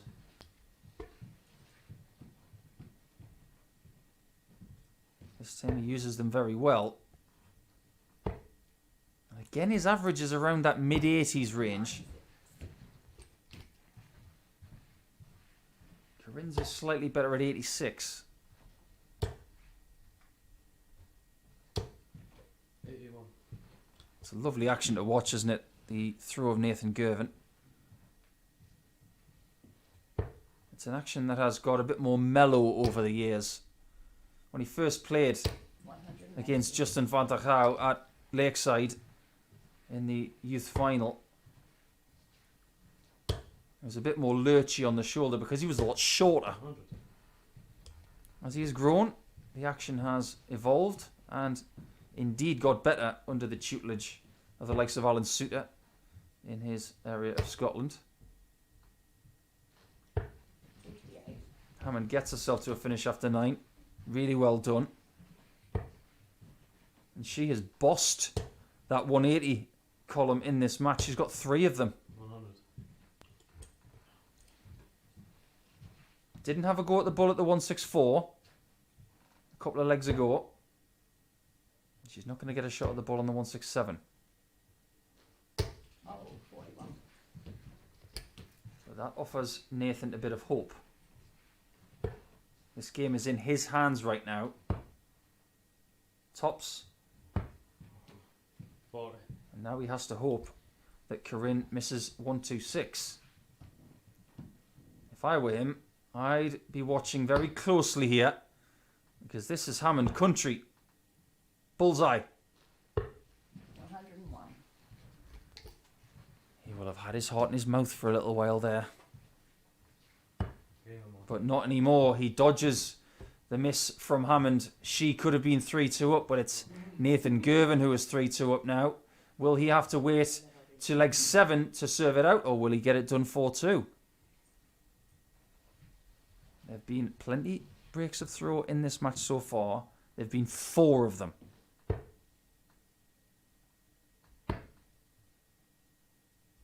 Uh, 46. The difference between the performance for Nathan in this match as opposed to his first game, not only is his average marginally better, but his doubles percentage has remained very good. If you are taking positives from a loss, then obviously Nathan, if he did look at his stats, will have seen that he averaged 81, but on his doubles he was 75%, 42. and that was after playing 7 legs. In this game, he's on the same, 75%. So the only thing that really needs to improve 93. is his scoring. There's nothing wrong with his doubles.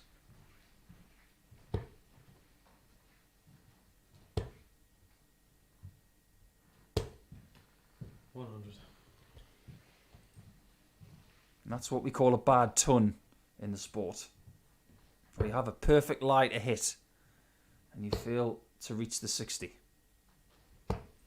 58.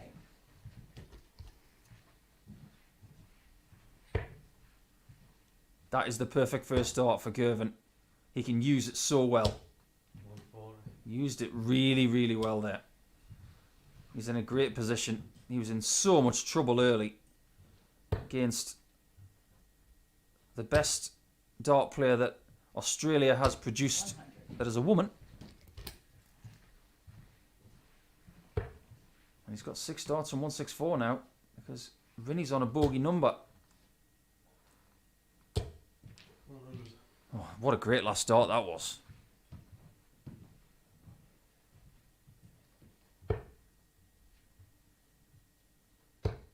Just hasn't gone her way over the last couple of legs. And Nathan is looking at his first win of the week and only his second win in the Online Darts Live League. Went for the bottom portion of the double 8. That was a risky shot. He could have bust the whole thing, But it's 2 match darts missed. Can Hammond take us to leg 7? Yeah, and 2. Oh, what a shot that is. Blocks the bed to the south, goes to the east, throws a really aggressive shot, and double 17 is hit. It is the least used double on the board, but it was very useful there for Corrine.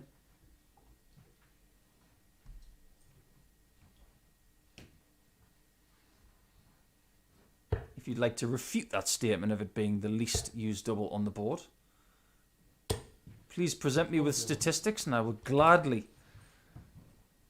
elevate that argument, because we did see after the World Championship that double 17 was the least used double. 140. This has been a very good match.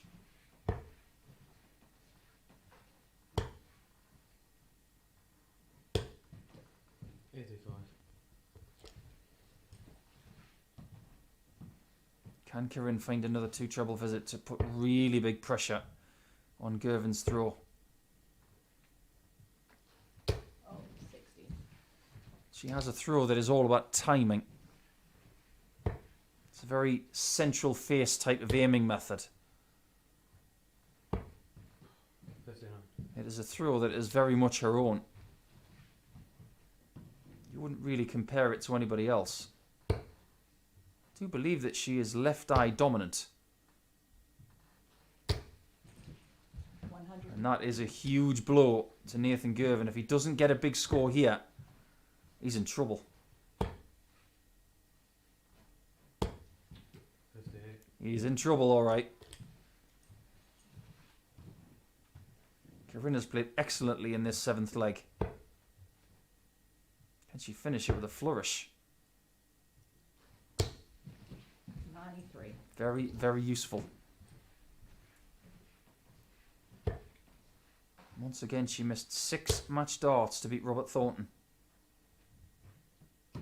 If she'd have taken care of business in that one, and if she takes this 68, she could have been 4 points up out of 2 games. But this is for her first 2 points of the day. Under maximum pressure with Girvin on tops.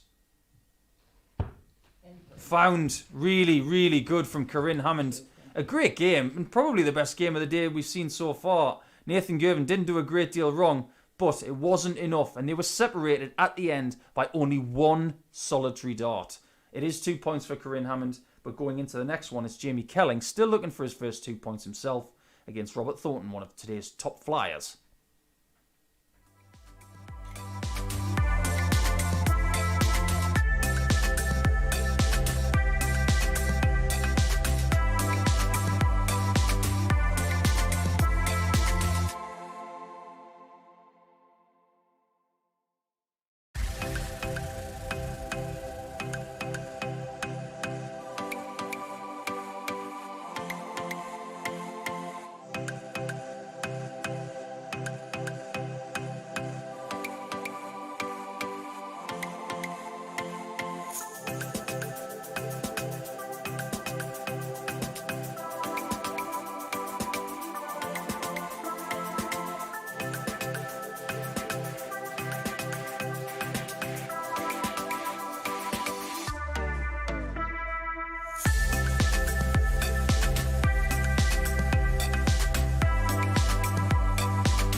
we've had so far. A little bit topsy-turvy, but we have got two players who are undefeated. One of them is this man right here.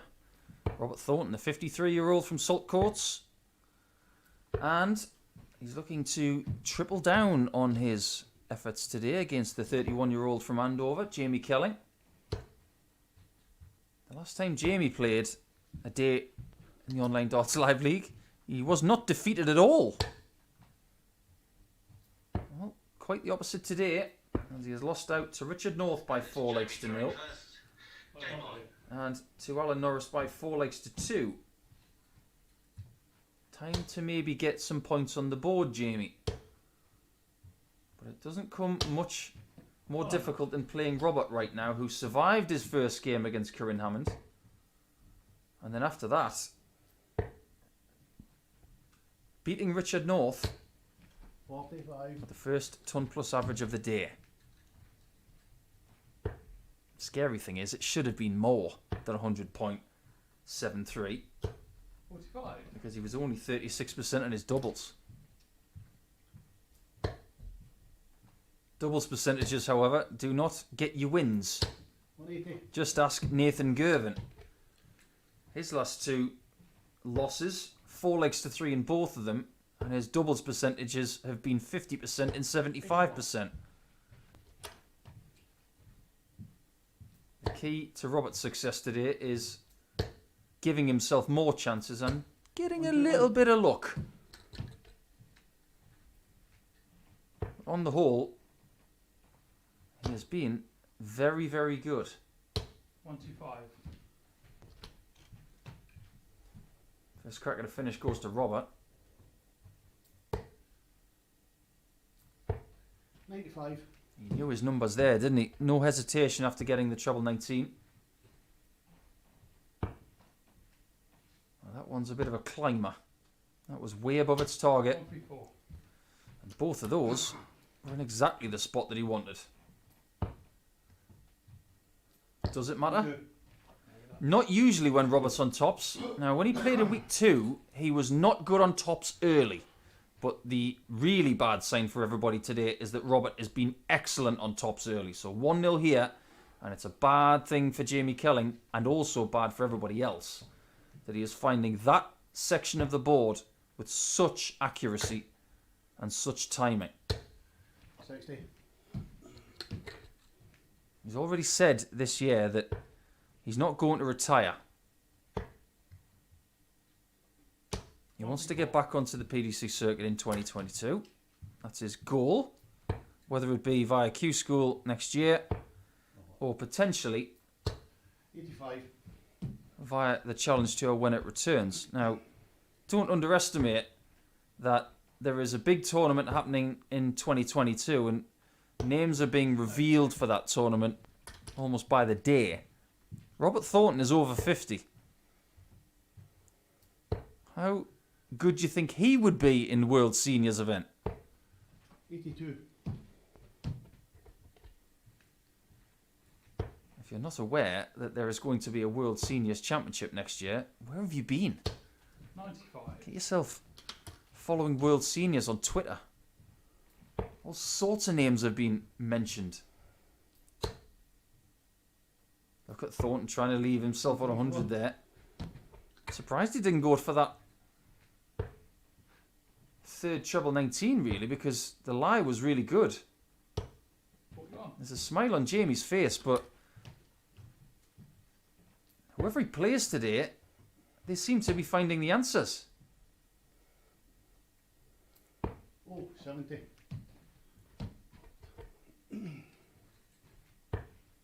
I wouldn't have blamed Jamie for going treble 19s first on 195. But nothing seems to be going his way today. Single 20 for tops. Don't leave Robert on tops. 30. But this time, he's afforded the miss.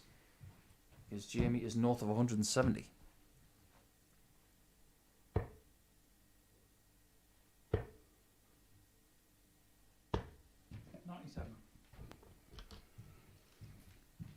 Should be only one result from here.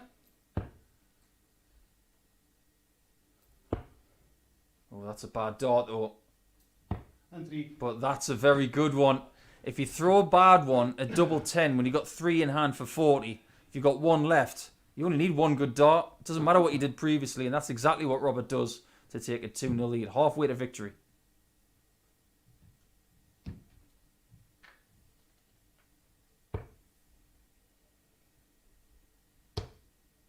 I remember when Robert was unsuccessful in beating Chaz Barstow in week 2 in the finals. One of the first things he said was, I want to come back. I want to do it again. 100. And that's just his attitude. When he fails at something, he just comes back and does it again. 42. He's probably as far from being a quitter in anybody that I've ever met. 43. He may be immortal. Wouldn't that be a wonderful thing? Even when life was trying to take him, 59. and he had pneumonia, and he was on the hospital bed, and people were fearing the worst. The heavens couldn't take him. He came back. And after that, he won the UK Open. 43. Talk about a heroic effort. That was 9 months later.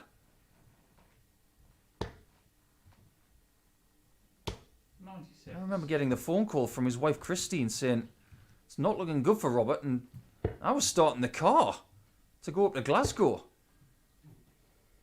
Before I got in the car, she called me back and said, 45. it's alright, he's in good hands. And then within 9 months of that, he was winning the UK Open against Phil Taylor. 29. If that's not a recipe for a book one day, I don't know what is.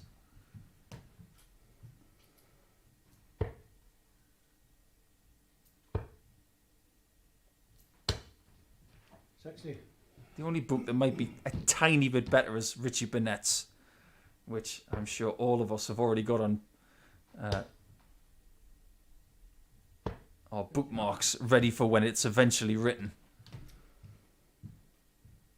If you've read Shane Burgess's book, which is a bit of a scream, then I'm sure Richie Burnett's is going to be a little bit more of a scream. Jamie needs to find something on this day. He needs something to happen. 40. That's a great 140. Possibly. Maybe. Oh, that would have been so typical of Jamie Kelling's day. 4. Yeah, brilliant. 8. Not able to do it, and Robert Thornton maybe caused that miss with the narrow miss on the 155. Third time at double 19 with 3 darts, and he's missed it north. This time he gets the double 8. He's 3-0 up. It's a brilliant performance so far for Robert Thornton, but boy oh boy, that scare on the 155, I'm sure that's what caused the 3 misses at double for Jamie Kelling.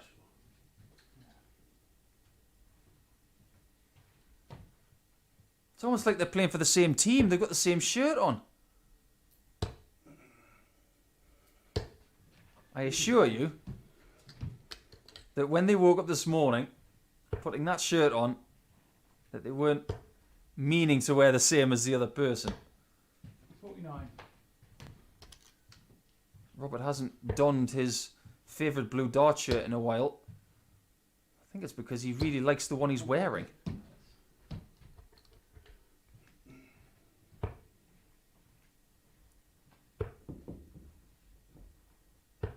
60. The proximity to the 60 for Jamie has not been there today so far. And in the knowledge that he's going to play tomorrow and Wednesday, and of course 2 more matches after this, he has work to do. It's a very loopy throw. You see the dart, when it comes towards his face, the dart is pointing towards the sky. So he gets a lot of arc with the dart through the air towards the board. There's a bit more force from the thorn. 96. And this is the ideal result for Robert Thornton right here. To put maximum pressure on Alan Norris, who plays next. Double 10. And 2. Fine 14 darter from Robert Thornton, who makes short work of Jamie Kelling, who loses 4-0 for the second time today. But Thornton atop the table now on leg difference and on points. It's up to Alan Norris to try and catch him. He plays Corrine Hammond in a few moments' time. I've got one, you want to come and throw it at anything. Remember that? Yes, okay. I thought it could come in.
What a fascinating day we've had so far. And we've got two players here who have registered wins. 39-year-old Corrine Hammond got her first win of the day against Nathan Girvan 2 games ago with a very fine 87 average. 4 out of 11 on doubles in that 4-3 win as well. But Alan Norris, the 49-year-old currently residing in Warwickshire, has yet to taste defeat. Similarly to Robert Thornton, who has extended his undefeated run to 3 matches now. Here's Alan about to do the same.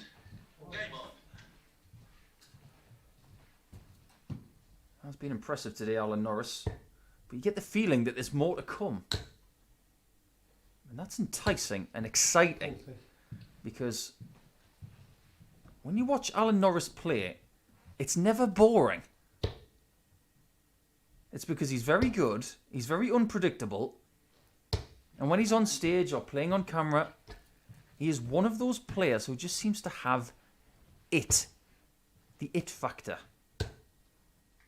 The aggressive dart face. He has great technique. And when he's not throwing, he's still entertaining. He was noted, especially on the European tour and various stages around the world, for flailing his arms around, just warming up his shoulders. Check my score. 140, 100 scored. 100. Oh, sorry, I thought it was a bounce out last start. Okay, well, No, next time. just a flight. He's just checking that that last dart that he registered, which was a 20, is recognised. There's a dart player who is very aware of his position. You don't just realise where you are on the score sheet. You know in your own head sometimes, and someone with his experience Oh, 45. will understand that 6 darts through on 140 ton is 261. I mentioned in the last match as well about Robert Thornton being over the age of 50 60. and potentially being someone who could grace the World Seniors next year. Well, Alan Norris is 49. He's pretty close, 44. but there's a lot more work for him to do in professional darts before he thinks about that. That's the one. I love it when players say that. Oh, one. Always makes me smile when you say there's the one, because you got to hit it at some point, right? It's not just brilliance you get from Alan Norris, you get a sense of humour as well.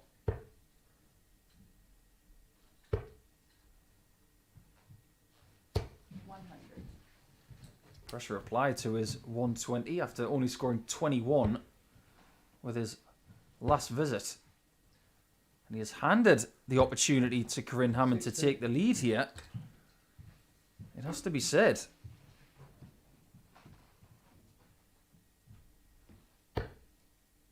Another one of those would be handy. And she's missed it. 40. Why she was anywhere close to that flight, I don't know. Maybe only she will know. But Norris, looking to negate his own flight, and does so with a perfectly pitched tops. So he gets a little bit fortunate, then he gets very accurate to find himself 1-0 up against Corrine Hammond, and he has been warned that Corrine is just very, very close by.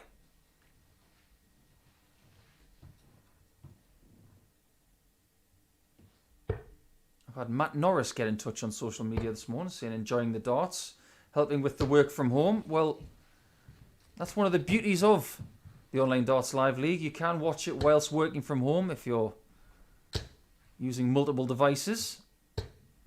83. We've also had Joe Wheeler get in touch. He's currently painting his bathroom whilst watching the Online Darts Live League. So lots of things going on whilst the darts action is taking place. 47. Joe's actually painting his bathroom in the same sort of theme as Stage 2 at Minehead. Now that's a darts fan, everybody. 100. The other side of his bathroom looks like the Ali Pali stage.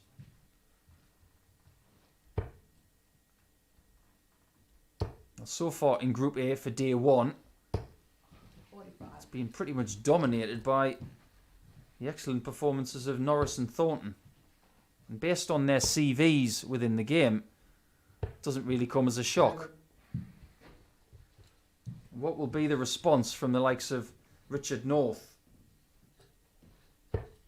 He plays next against Nathan Girvin, who still hasn't got a win today. 58. Has lost 4-3 twice. Once to this man here. And once 100. to this lady.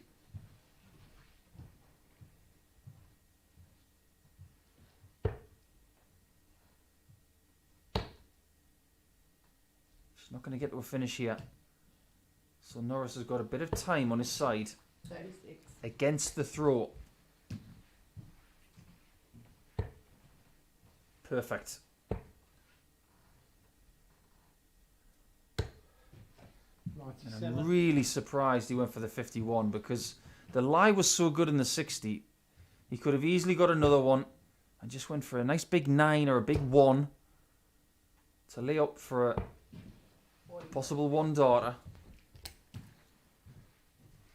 But that's just me being a bit of a nitpicker And 2. because 2 darts and 1 at tops sees Alan Norris double his lead in no time whatsoever.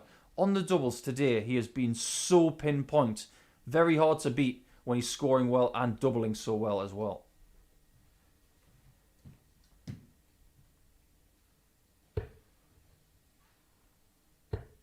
against Jamie Kelling, where he won 4 legs to 2. He was 60. 50% on doubles, which is always very good. It's a nice benchmark. He was better than that against Nathan Girvin, 57%. 45. Right here, he's gone even better. He hasn't missed. And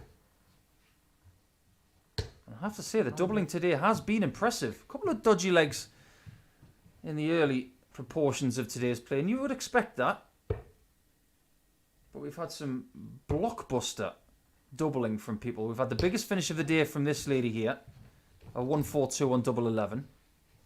But we've had 50% on doubles from Norris. We've had 75% on doubles from Nathan Girvin in defeat. We've had 100 average from Thornton. The stats have been decent. It's been a good level of play. 47.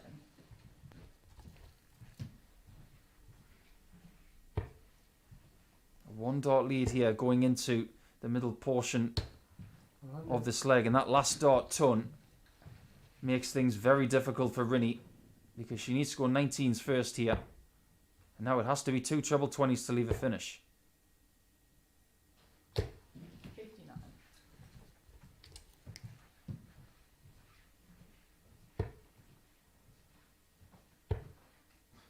Every time I see Alan Norris on a 141, I expect him to get it because my mind flashes back to him hitting 9 darters.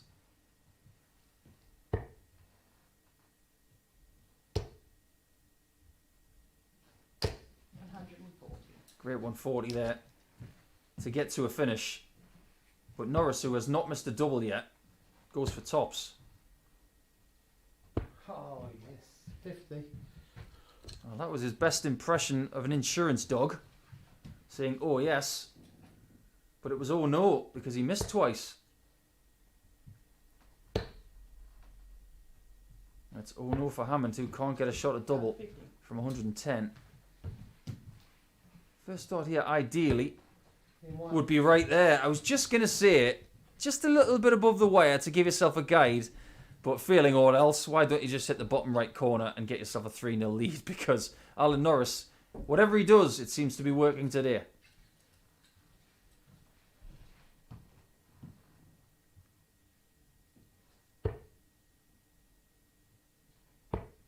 This is the middle match of the 15 today, so game number 8. There will be 7 more after this. We've been motoring along at a very good pace as well. 47.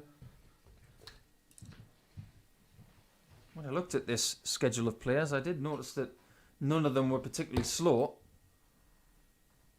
That makes for a very entertaining session. 44. I will be here today, tomorrow and on Wednesday. Chris Mason will be back in the hot seat on Thursday.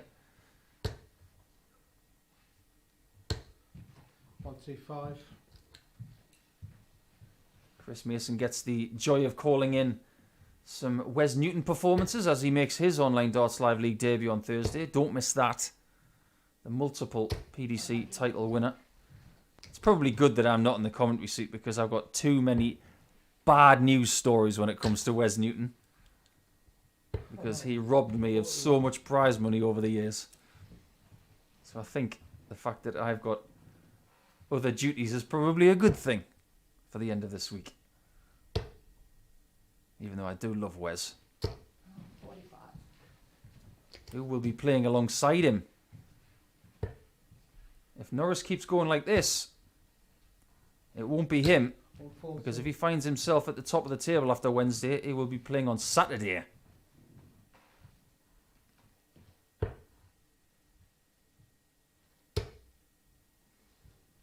This is a tricky 60 for Rinnie. Got to float this one. 100. Oh, that's a great dart. But this is for the win. Oh, yes. Oh, no. Way near in 3. 120. I think even Corrine had a bit of a smile there.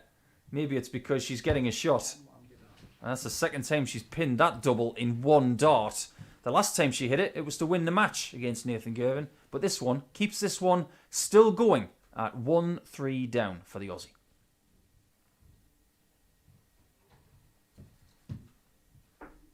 Well, if you didn't know his nickname of Chuck, it's on the back of his shirt and the front. 1, 2, 3. He was never going to be called anything else, was he? Having the second name Norris.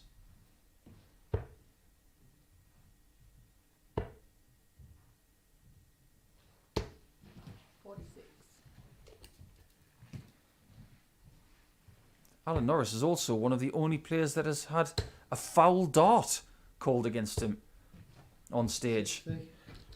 At the World Match Play, he delivered an underarm dart in frustration and it was called a foul. Caused a bit of a kerfuffle at the time, as people very rarely see it.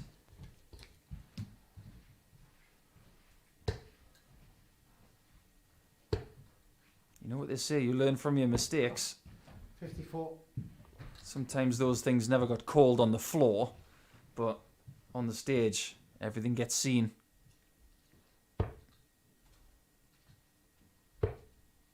Well, Rinny did really well to stay in the match in leg 4, but she is severely behind in leg 5.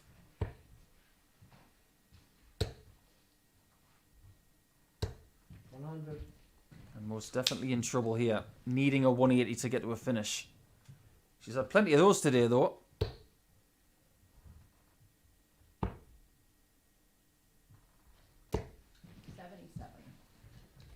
You signal the... Well, you feel that the end is going to be very, very close.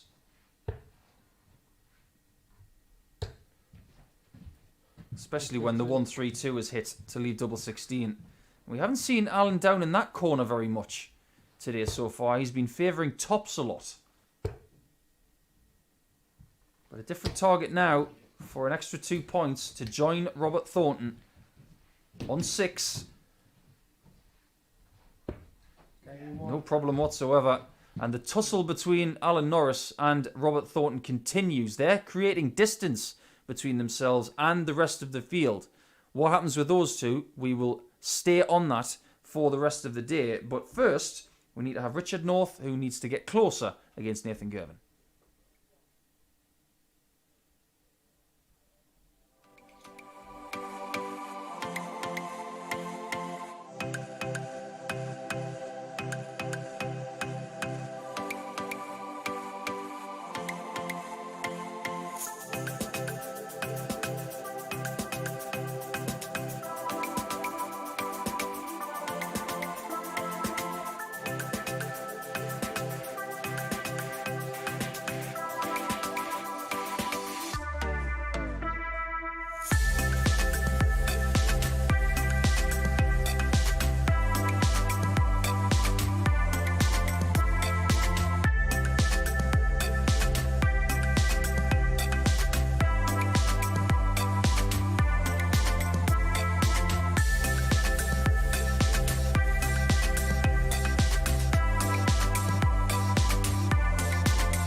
Welcome back to Game 9 of today's Online Darts Live League. I am Paul the Asset Nicholson, and there's plenty of chuckle being shared between Nathan Girvin and Richard North here. But the chuckles are about to subside as they go for two very valuable points.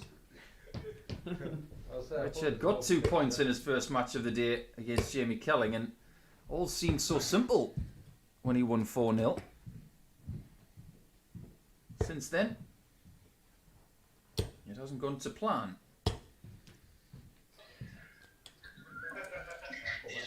He got 4 legs to 1 to Robert Thornton, but now he plays 3 games between this one and his final game of the day against Alan Norris, which will be in game 14. So 85. his schedule's a bit more clustered now. But for me, there's been 2 stories today. One, we have 81.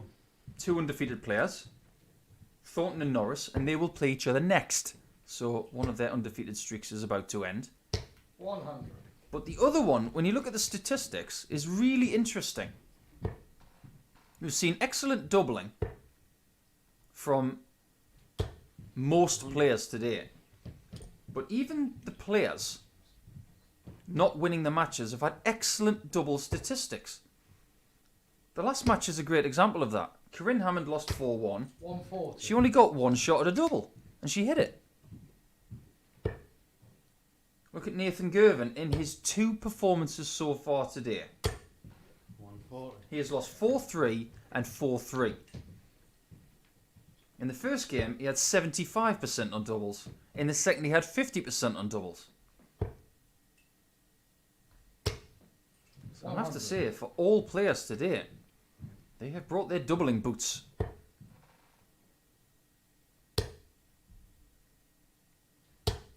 100. Well, Northie's brought his dart shoes, but they look like slippers. Can't blame a dart player for wearing comfy shoes. Exactly the right thing to do.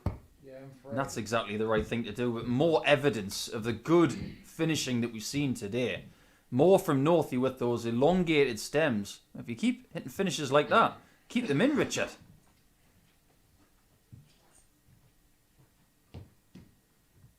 The great shoes debate, of course, which has been waged over the years in darts.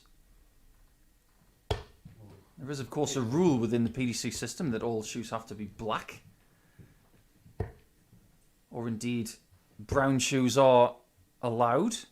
135. But they don't allow trainers unless they are all black.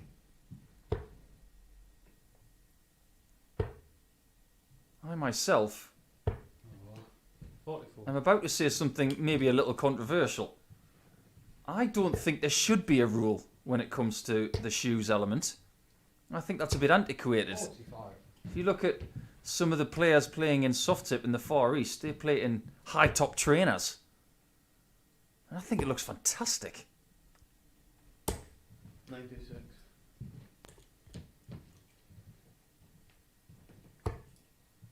But that argument is for another day, potentially. 140. As Richard North has had a very tidy start to this match. His style, his rhythm, his confidence, never in doubt. When Richard North walks into a room, you know he's there. And I'm not just talking about the fact that he talks a lot. He's got a presence. He's got a confidence that if you could bottle it, people would buy it.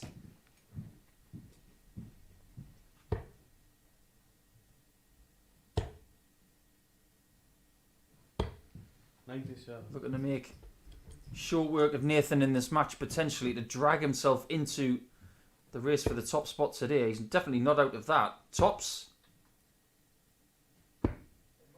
65. not quite on the tops and tens. And we have seen a 142 today. And that's a different route. Well, there's the 42. 62. I assure you, he was not going for the treble 7. Double 10 for Northie. First dart. No problem whatsoever. 16 darter for Richard gets him to the halfway point in very little time. And if he can get to 4 points in this game, he will definitely drag himself into the top spot race.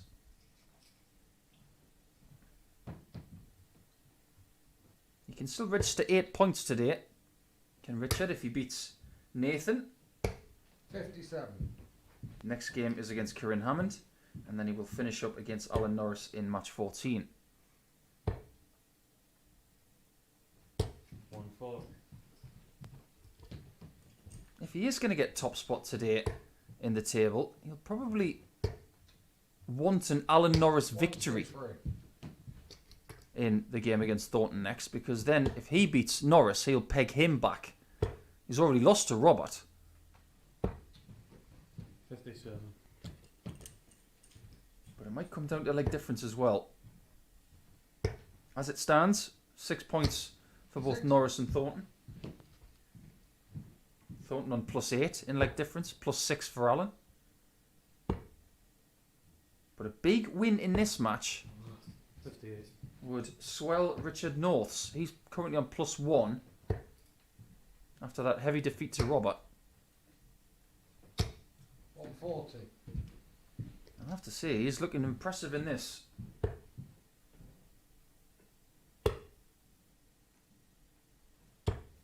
And with a personal best average in the Online Darts Live League this year of 105, we do expect from him. 96 left with 2. 65. That's okay. He's doing just enough here. 140.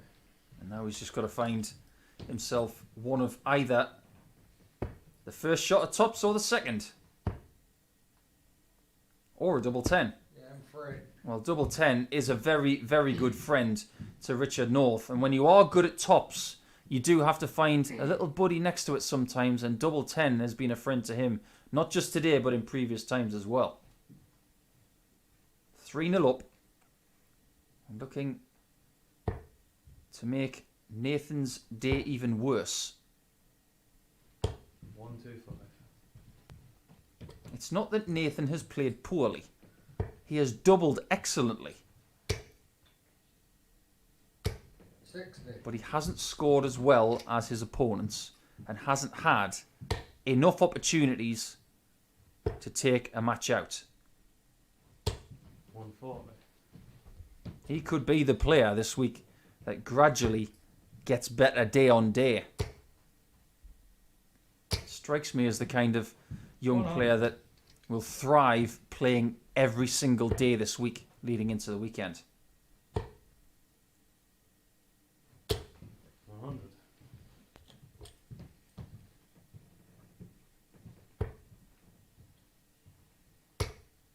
Maximum ROS required for Richard to get to a finish, and maybe Nathan's going to get his foothold here, albeit late in the match.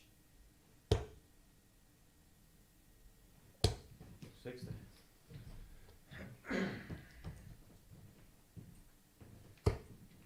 a lovely little twist of the dart just before they're delivered by Richard. It's one of the most graceful throws out there.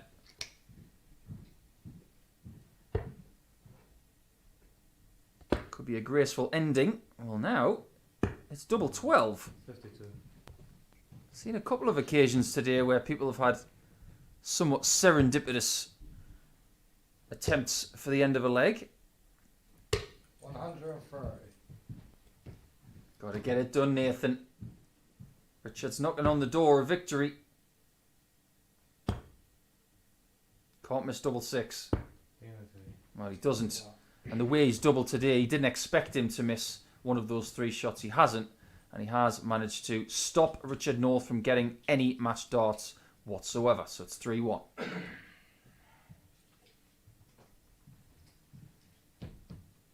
Now you've just got to stop him 3 more times.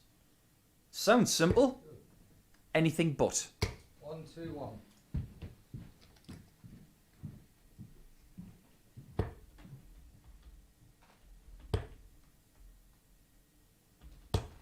60.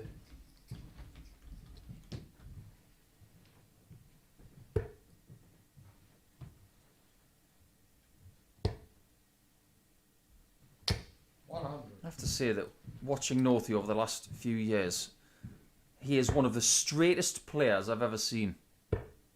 He's a bit like Max Hopp of Germany. He does focus his attention solely on that treble 20 an awful lot, even when it's a blocked bed. 83. We almost made fun of the fact that when he got into a European Tour event, if he 135. wasn't defeated in the first round, he'd have a big run. One year, I think it was 2018, he found himself 83. in the semi-finals of the first event of the year and the semi-finals of the last event, and in between he didn't even qualify. Just a strange season. 123.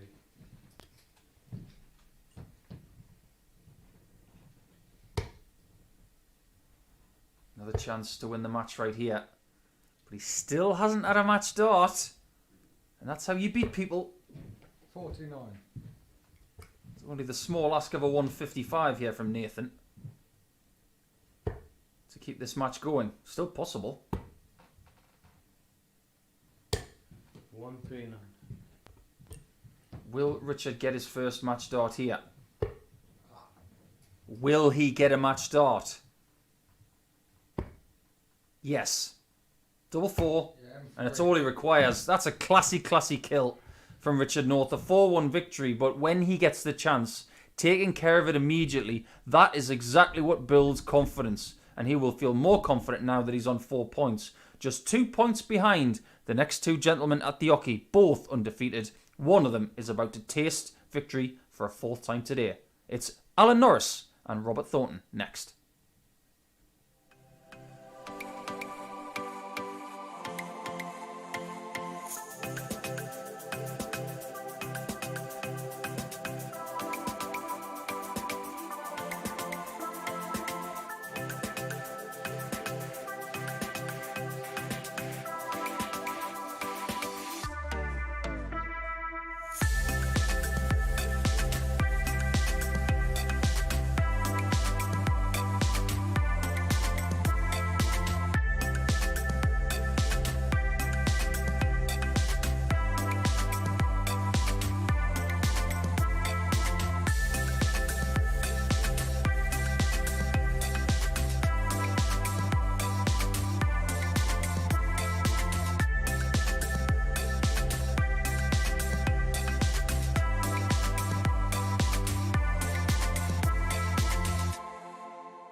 Welcome back to game 10, and this one will see the end of the second third of action today.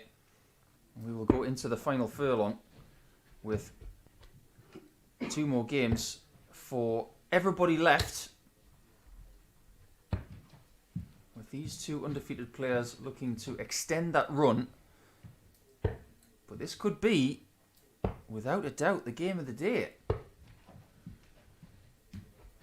Both have played very well at times, but I think the one thing that stands out the most from these 2 is just how well Alan Norris has doubled.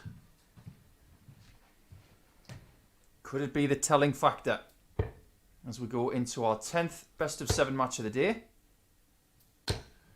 140. Robert will know that if he's going to take care of Alan Norris in this, he's going to have to score heavily and consistently. 134. This could easily be 7 legs of wham bam thank you ma'am darts, and that's what I want to see. 45. There's going to be a grunt or 2 because these are 2 very animated players. But curiously, the head-to-head record 95. is 3-1 up for Alan Norris in competitive darts. And one of those 95.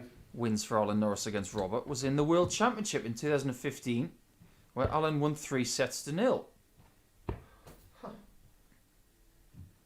After that, Alan would also beat Joe Mernon 4 sets to 1 and Mark Webster 4 sets to 1 before losing out in a classic in the quarterfinals to Clarkson. 100. Seems like a long time ago. That was 6 years ago. That in itself is very frightening.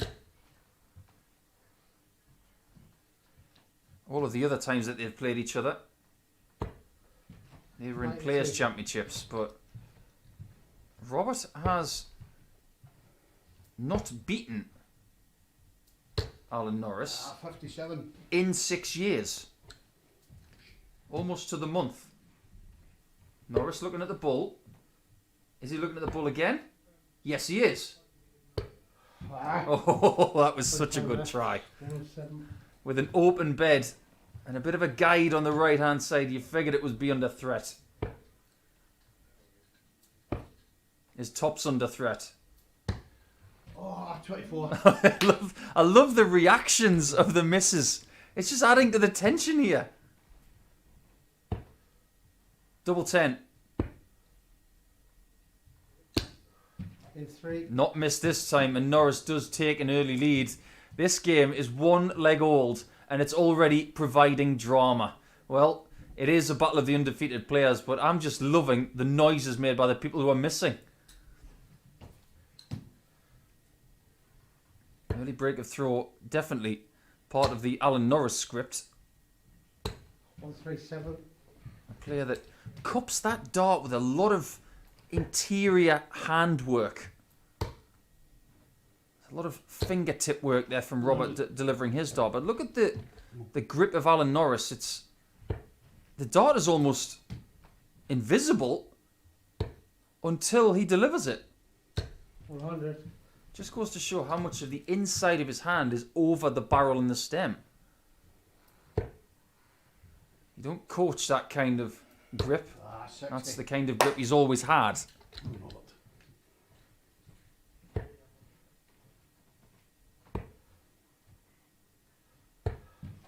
51. Robert will know that he hasn't won a game against Alan in a long time. Dart players tend to keep these mental tallies of how they do against certain players. And when you have a bad record against someone, 86. you'll remember it.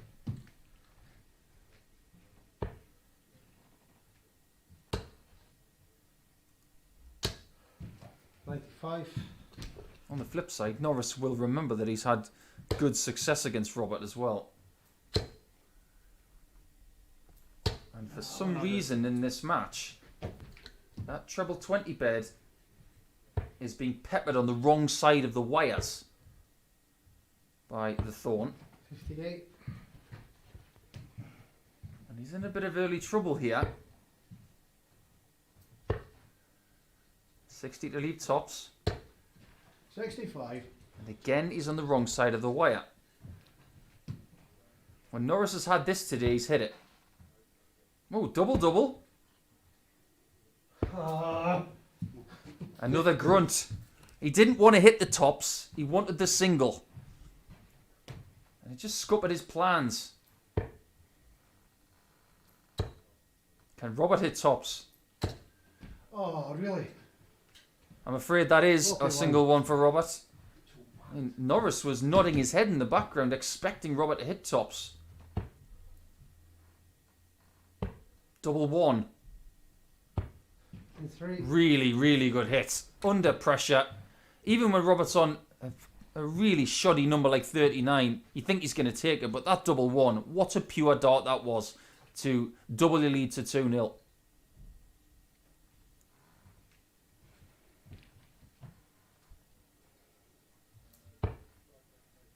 This game hasn't been the highest quality so far, but Oh, it's 55. felt dramatic. Come on. Some players are able to create darting drama. Some players are not. In 40. That's just a fact. When some people grace that hockey, they have the ability to make it exciting, whether it's a 77 average, which is exactly what Norris has right now, 60. or whether it's a 127 average. And yes, there have been 127 averages in the past. Maybe not at the end of a match. 99.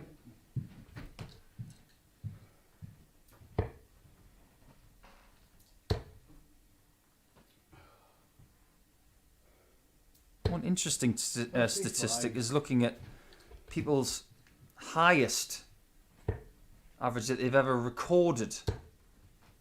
Well, Robert's highest recorded average is 111.77 in a tournament that he has won.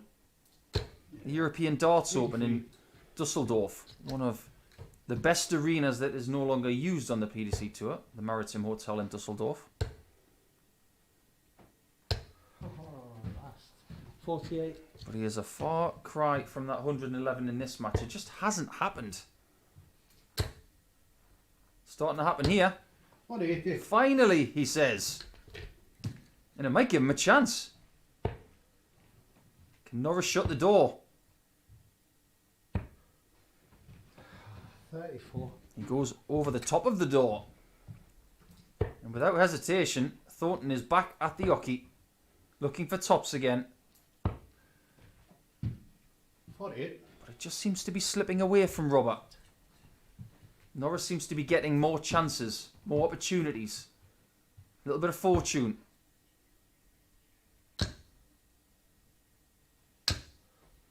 Oh, and it didn't bounce enough into the Score. double top bed. And this time, it's Robert who's a bit lucky. Robert. Oh, and that's exactly what you can't do. Both darts right on the wire. I'm sorry, idiot. Didn't need too much more. And Norris is a lucky boy In 1. as he takes a 3-0 lead. And he's accelerating towards being at the top of the table by the end of the day. He could well have a perfect day, but this is to get his 4th win in a row, and he's 3-0 up in a quest for that.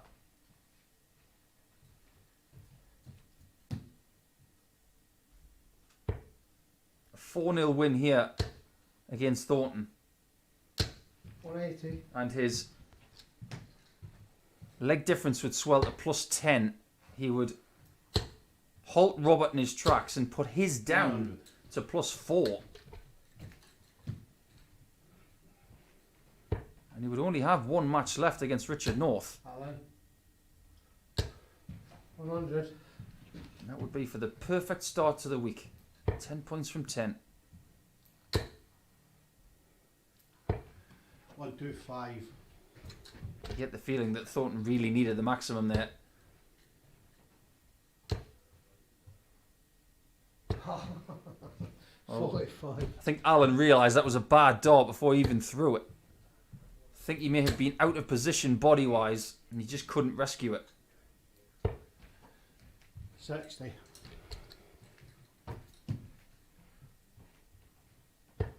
thing about today for Alan Norris is how well he has performed on the outer ring. 26.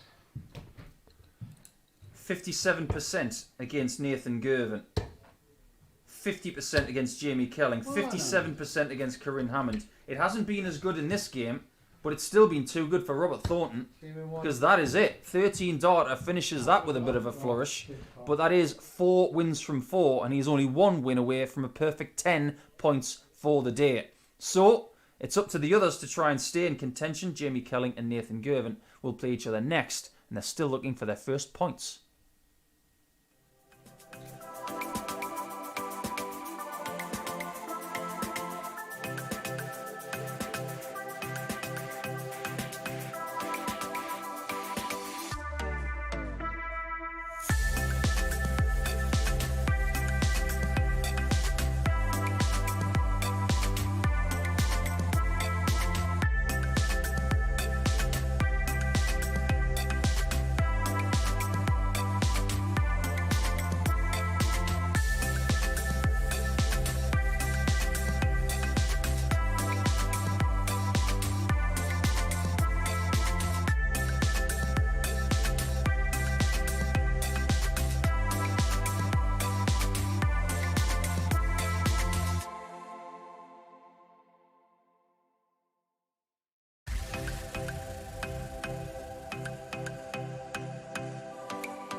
3 billion. Match number 11 coming in right here with the two guys still talking about European football. Champions League and everything's been suspended. They won't be talking for much longer as they go head to head for their first 2 points of the day. At the weekend.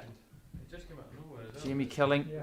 of Hampshire against our Broth's very own Hammond, so young star, that is Nathan Girvin, I did it. who still only has the one win Club that they know want from to all go of the to games he has played cover skipping on goal. Thursday, Friday and today. Mental. But it's just one of those days And it's where there's a Nathan lot Girvin. going on in the world. Game on. And there's a lot of fat being chewed by the players up until the point where someone says, okay, it's time for you to go first.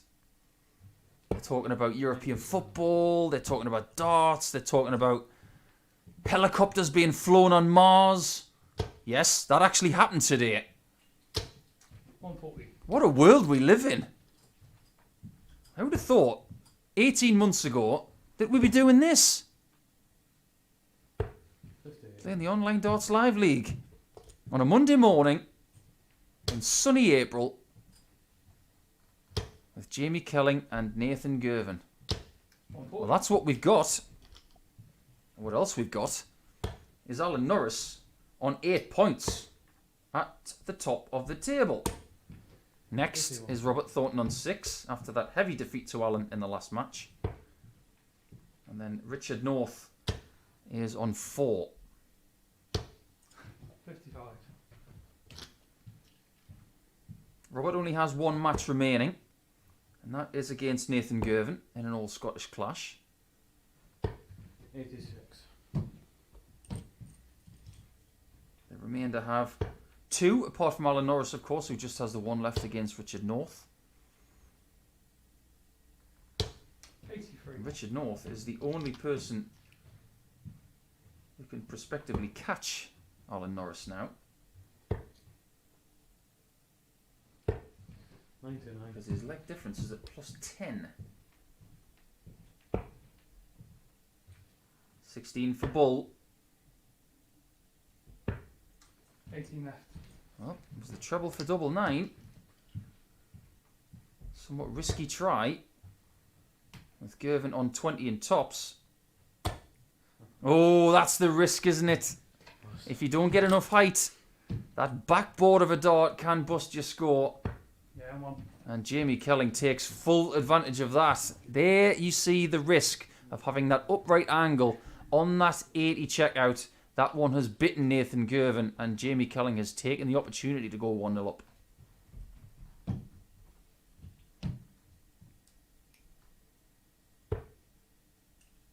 You wouldn't begrudge Jamie a little bit of fortune today, considering what has happened to him. 60. An early drubbing to Richard North, who played exceptionally well in that match, I must say, averaging 92 and 67% on doubles. 55. And then it was a 4-2 loss to Alan Norris, which could have easily been 4-0 as well. 100. And he lost 4-0 to Robert Thornton as well. So maybe he has earmarked this one here to get himself off and running. 81. You would suspect, with the way that things have panned out today, that Thornton and Norris, and potentially Richard North, they're the three that are going to contest the top spot after Wednesday's play. Time will tell, of course, as we have seen people have a strong Monday, 30. and then things have petered out for them after that. It happened to Jamie Caven in week 2. It happened to Keelan Kay in week 4. They both got 8 points from the Monday 140. and failed to make the final.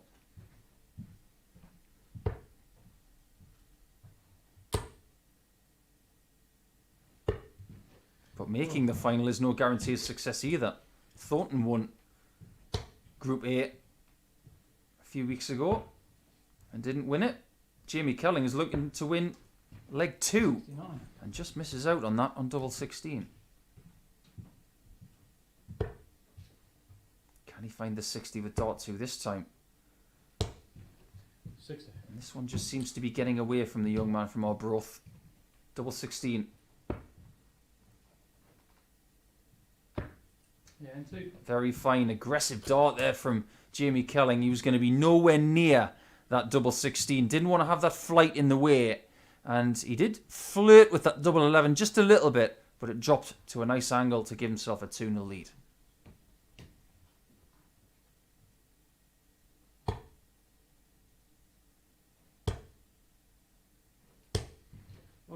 It will be Corrine Hammond and Richard North going toe-to-toe next. Corrine's had a bit of a break since losing to Alan Norris 4-1. 100. But if Jamie's going to recover in this table, not only does he need points, but he needs big wins as well, as Nathan Girvin finds himself a maximum. Currently he has the worst leg difference because of those 2 4-0 losses. It's currently at -10. So the difference between him and Alan Norris in legs is 20.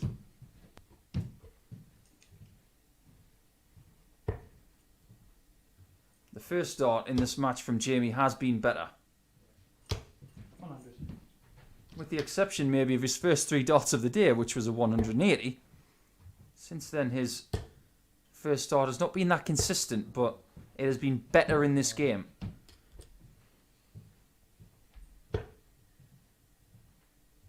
It does have a tendency to miss its low. 100.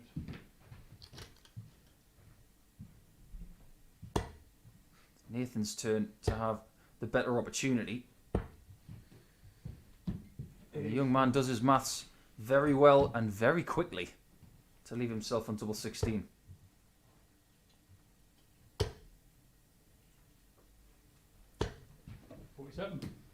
That squares things up at a ton. You would think it's too late. Yeah, very good indeed. The outer ring has been a better friend to him today than the scoring element of his darts, and if he can keep that going, that's great, but he does need to give himself more chances. He has found a little bit of a foothold in this game, but it's up to Jamie Kelling to shoot forward from here. Well, whenever you talk about Jamie Kelling's nickname, you can't get that song out of your head. 125. And you know the one I'm talking about before I even say it. Yes, we all live in a yellow submarine. Can you imagine 100. if Jamie Kelling found a really hot streak of form, found himself on tour, maybe playing at one of those large halls in Germany, and walking on to We All Live in a Yellow Submarine? What a walk on that would be. 100. I think all we really want to see is dart players walking onto a stage with a multitude of fans behind them. 81. That time will come, and I can't wait for that day. Miss those times. 100. But if this pandemic has taught us anything, it's that we should never take anything for granted. Even just the ability to play darts against other people. And this is the beautiful thing about the Online Darts Live League. It is facilitating what these players want. And of course, what you fans want. To see players playing against each other in the same room. 59. Is Nathan Girvin starting to find something a little bit extra? Yeah, game into it. Again, really good on the outer ring, but this time it's a 96 checkout, one of his best in the last week. He hasn't got himself too many big outs, but I tell you what, that was very impressive, taking it out in 2 to level up at 2-2.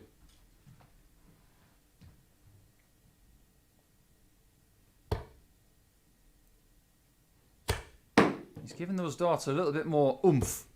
Yeah. They're never delivered short, that's for sure. It's a loopy throw, like I mentioned for Jamie Kelling, but Nathan, he gives it 58. arm and shoulder, and it's almost like he's tossing that caber. 100.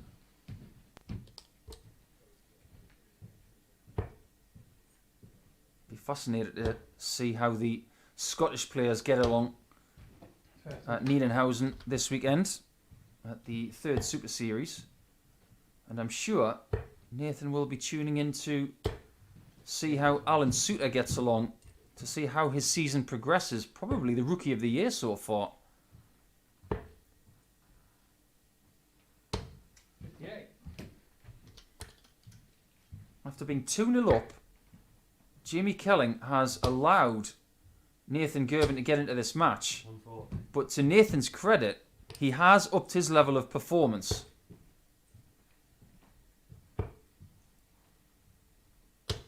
16. 96 again. Not going to get it the same route. And not going to get it at all. 64. But if you'd have offered him 64 before the visit began, he would have had it, considering Jamie's predicament on 295. 59. Double 16, Yeah, again. and he's in front. The doubling from Nathan Girvin, excellent. 3 from 4, so 75%. Familiar territory for him today in that regard, but now he has his best opportunity to win a match.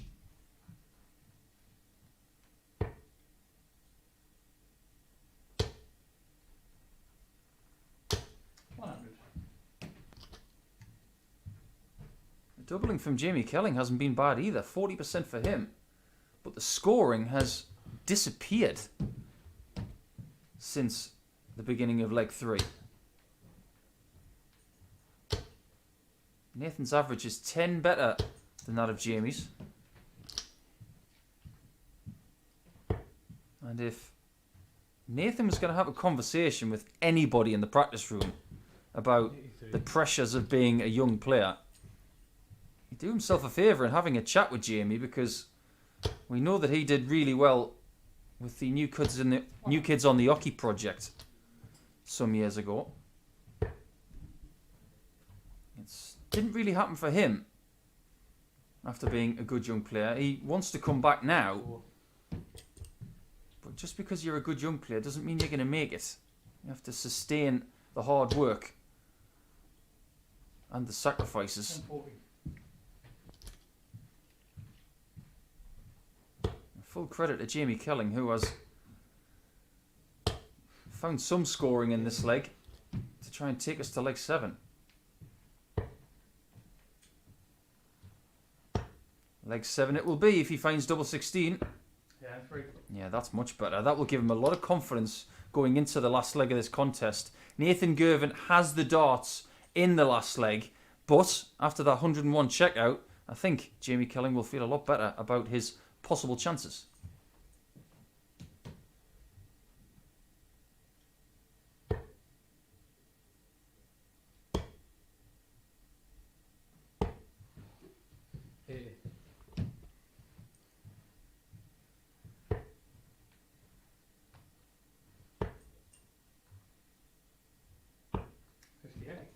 Got to keep pace with the person starting first. That's what you have to do. Just looking at the first flight there of Nathan Girvin, I'm sure that one of them is torn. And that is something you don't want. Maybe he hasn't noticed. 43. You've got to keep an eye on your equipment all the way through a match. If something is damaged, get rid of it immediately and replace it. 60. Maybe I'm just seeing something that isn't there.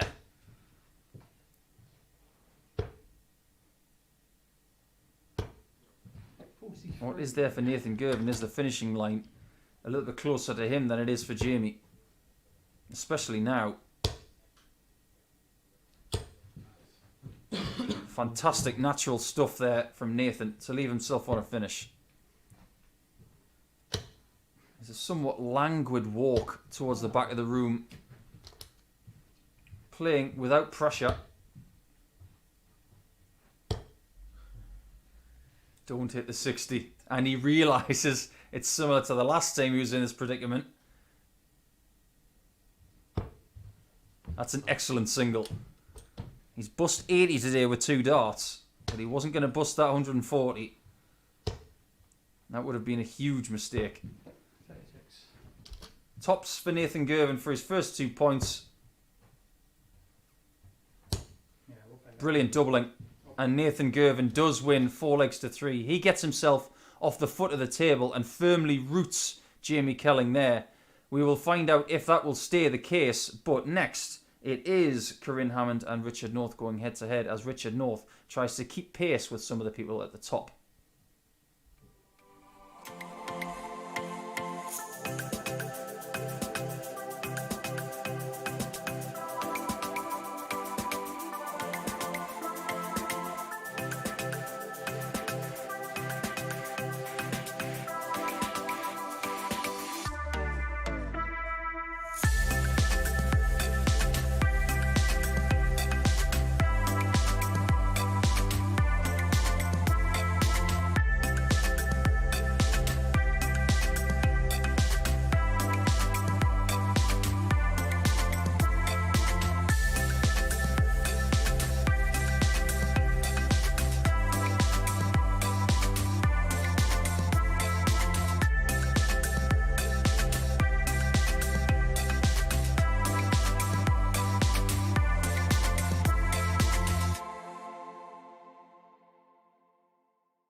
And then Stefan piped up on the microphone. We said, look at his hair and Welcome back to our action for today. And as these two exchange a few pleasantries, they know each other extremely well.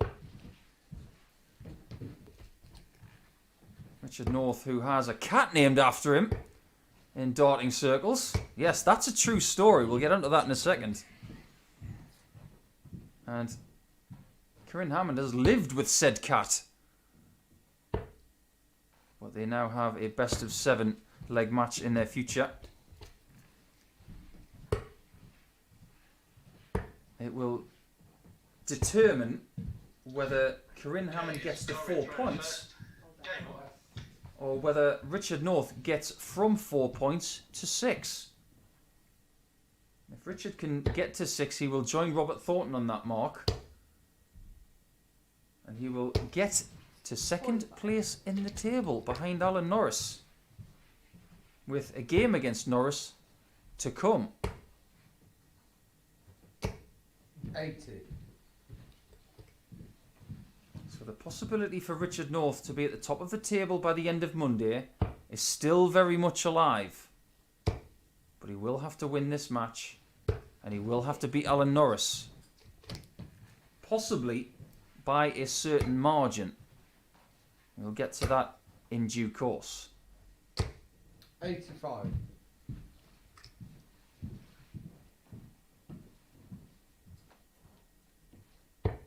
At times, Corrine has played very, very well today. She's had the biggest finish of the day of 142. She should have beaten Robert Thornton in match 3. I'm sure that's pretty far from her memory now, but the way she has responded since then, I tip my hat to her.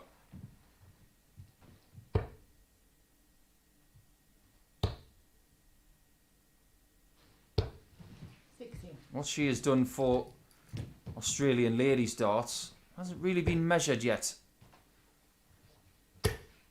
Essentially, she is doing the Whitlock. She's the one flying the Aussie flag in Europe. And there are other people wanting to come over here and do the same. The likes of Tori Kewish.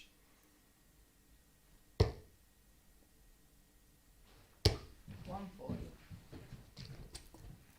I don't think I'm being disrespectful to any other Aussie dart players and saying that she's the best that we've ever seen from Australia, but Richard North doesn't care a jot about that. Sticks his hand in his pocket, registers himself a 14 darter and starts with a breaker throw. Very, very good start for Northie in his quest to still get 8 points from the day.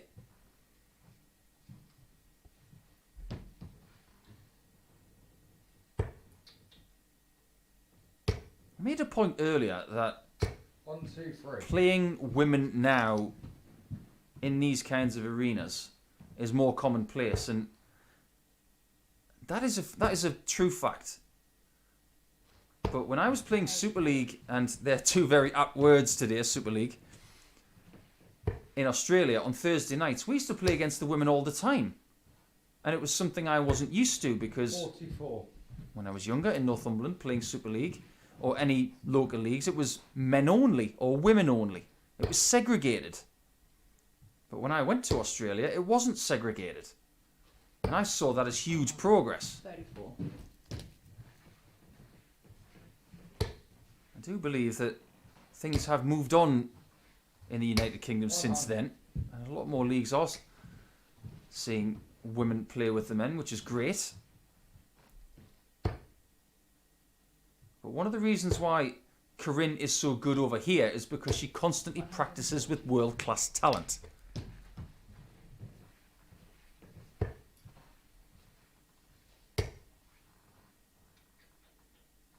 One of the players that she is constantly bumping heads with 100. in local darts usually is Richard North.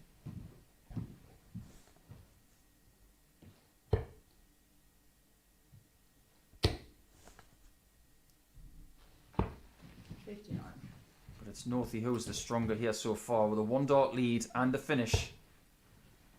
He does like going tops. Watch out for that. 94. And it's only one of them he requires when he comes back. This is a very tidy performance so far. Go on, leave double 2. 140. Tops for Northie then. Yeah, second up. Yeah, very good indeed. 17 dart at a back up the 14 start. And this is a very, very proficient beginning to this match. He is already at the halfway point, making really short work of Corrine Hammond so far.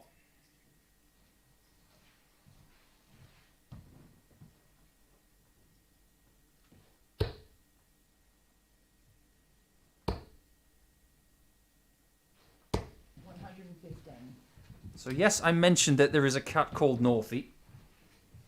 Well, it's a cat that is owned by Simon Whitlock. 180. And that Northie has just hit a maximum. But Whitlock's got a ginger cat and 100. Simon's got a lot of pets. So he's got to think of a lot of names. So I think maybe when he saw a ginger cat and took ownership of that, he only had one thought. I'll call it Northie. Imagine the respect from someone like Simon Whitlock, one of the greatest players of our generation, 100. who names a cat after you. Isn't that incredible? The ultimate mark of respect. 100. Especially when he's got so many animals.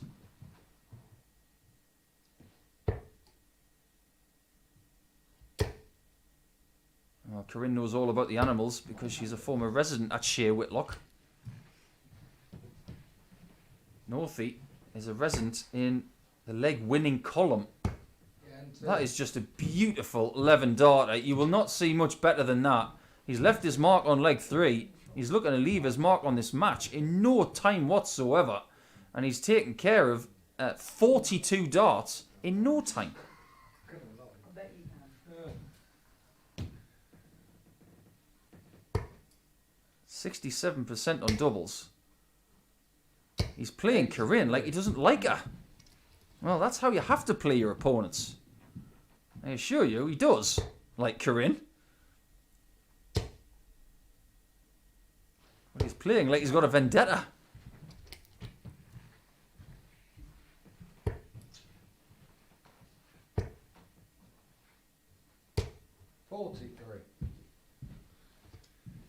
Richard North, who is in line to win his Modern Amateur Darts local title. He'll be up against Rob Collins sometime soon for that challenge. That was supposed to take place this weekend, but had to be rescheduled due to the sad passing of Prince Philip.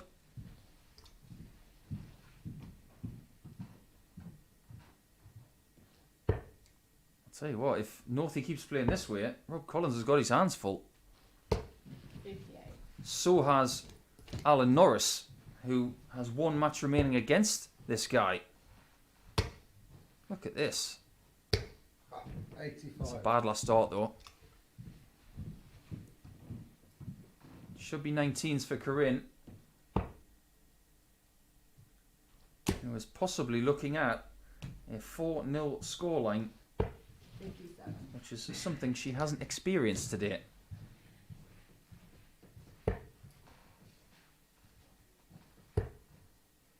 Well, for a second there, going 51 first, I had a feeling he might have gone 2 bulls to finish, because he is a bit of a maverick sometimes. He does like a bit of a flashy finish.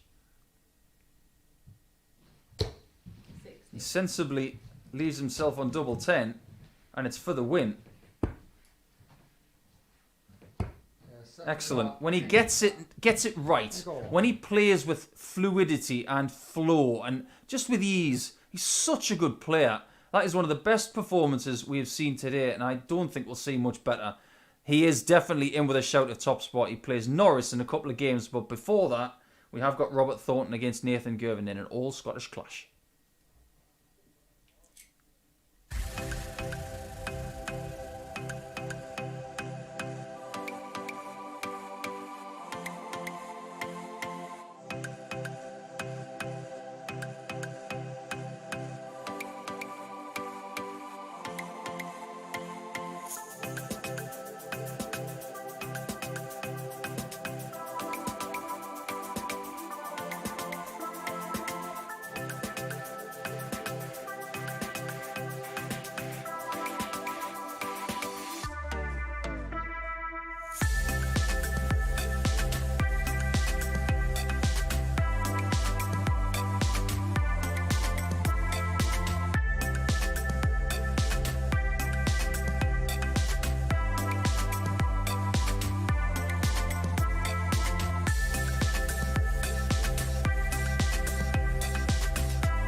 Match number 13 of today sees an all-Scottish clash. We've seen plenty of an all-Scottish clash over the last 2 or 3 weeks here at the Online Darts Live League. With the likes of Cameron Menzies, Robert Thornton, Darren Beveridge, Jamie Clark and Greg Ritchie taking part. This time it's one of the young bucks against one of the legends. These are the games we want to see. And with Nathan getting his first win of the day against Jamie Kelling in match 11, he could do himself and some other players a favour if he can find a win against the Thorn as well.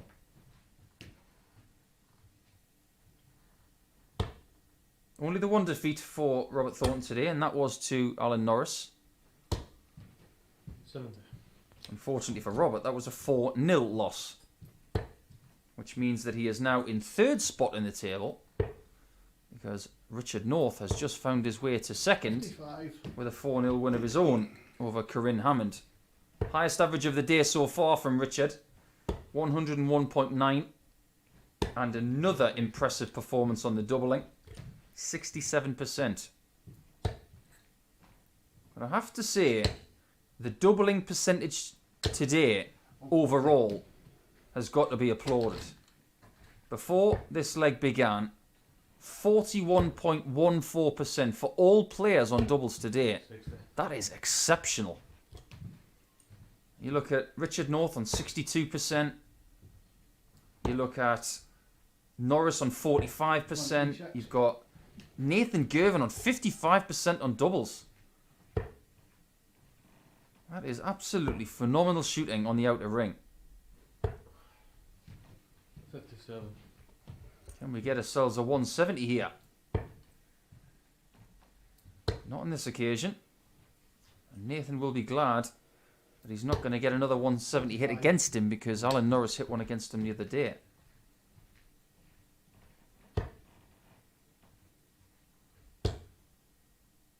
Ideal. 140. And a really high 20. Very well received. Thornton will look at the centre. Tops. And 3. Oh, beautiful from Robert Thornton. He had such a lovely guide for the bullseye, but he had to go to the 60 and tops, the better beds. And that is a fantastic checkout to take the first leg. You're going to be hit with shots like that the rest of your career, young Nathan. And I know it hurts, but you don't get used to it. You never will. Oh, really? You just have to smile and move on.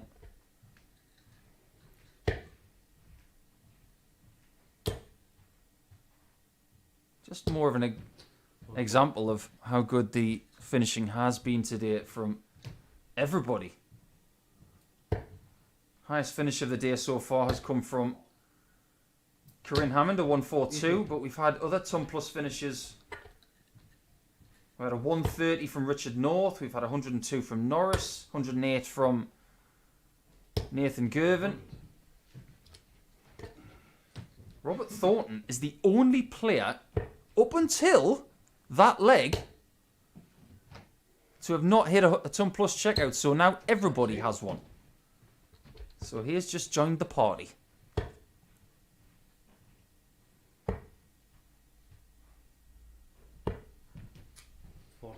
He'll be happy just to get that leg after not getting any against Alan Norris. In a game where he didn't play well. He only averaged 78. 83. He's playing very similarly to the way he started in week number 2. He had a good game, then a bad game, a good game, then a bad game. 100. But as the week progressed, he got more consistent. And I expect exactly the same from Robert come tomorrow and Wednesday. As to where he will be positioned, that is entirely his call. He would much rather be on 8 points than 6 points. But tops for Nathan 93. is missed. And that was for 1-1. And the way he's doubled today, you wouldn't expect him to miss double 10. 28. And he is right in there without hesitation.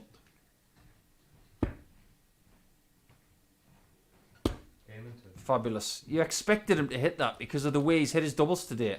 It is 1-1 in this all-Scottish clash, and we're none the wiser as to who's going to win it yet, but you'd fancy Thornton to get the job done based on the amount of points he has and the fact he's got the throw. I beg your pardon, I thought he did have the throw. He does not have the throw, so maybe I should retract the whole thing. 100.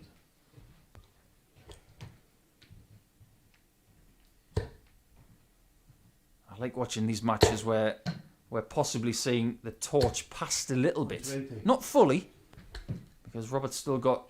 Oh, isn't that a beautiful bit of chivalry from the young man giving the dart to the legend of his country? I like that. Technically, he shouldn't have done that. 60. But it is a COVID-secure environment. All players have been tested.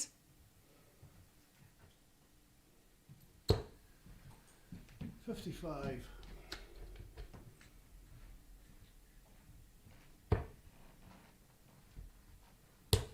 Robert just practicing his follow-through in the background there. 140. Just trying to maintain a little bit of extra force, making sure that arm goes fully through. When you don't extend the arm fully, it's what's known in the industry as a thrutch or a snatch. It means you throw the dart and don't fully extend the elbow out. And then the shoulder gets involved. 34.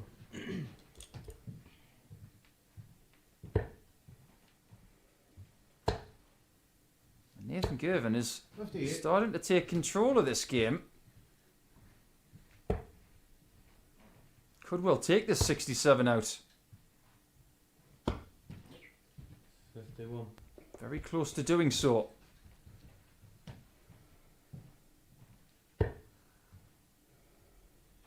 I've seen some great young players come through the 134. Online Darts Live League this year and, of course, last year's league, who've gone on to do some special things. Double four. Very, very good again. 2-1 up now, Nathan Girvin, who's looking to get to 4 points to keep himself in with a shout of top spot over the next couple of days. If he loses this one, he could be cut adrift too much. And last year we had young John Brown playing a bit of live league darts. He went on to get through Q School. He's now on tour with his dad, Steve. 58. Jared Cole, who will play later in the week. He played a lot of live league darts last year. 134. He posed a lot of problems for people last year and this year, of course. Jared Cole, who was the #1 contender 100. for the World Modern Amateur Darts title. Oh,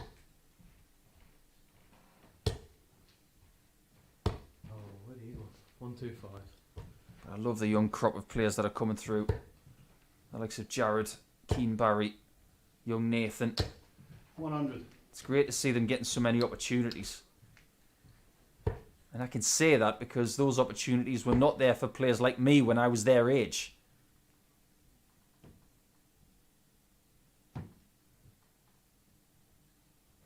That's the beautiful thing about technology and the way things are broadcast these days.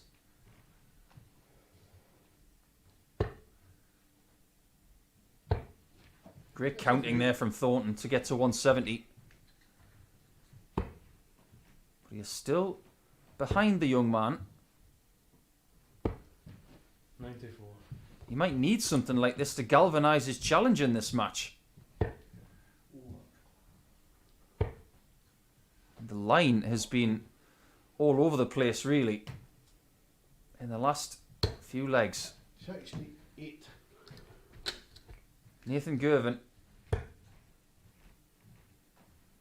88, and he's 3-1 up on the legendary Robert Thornton, and this is really scuppering Robert's chances this week. A possible costly loss, but a very valuable win is now in sight for the young man from Arbroath.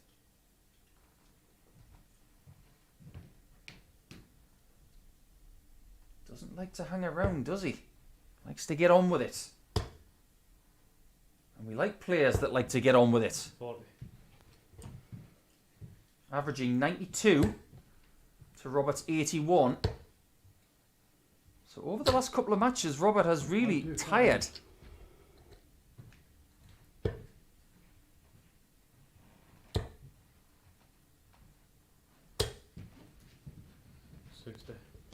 But here is the moment for Nathan to finish with something positive to make him feel good about his challenge tomorrow, where he will play another 5 matches against the same opponents. 45.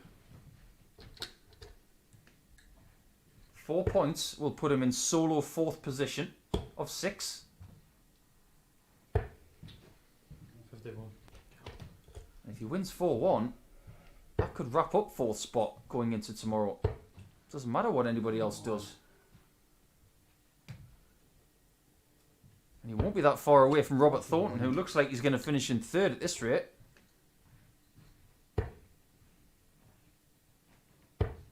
This lad looks like he can play all day long and do this.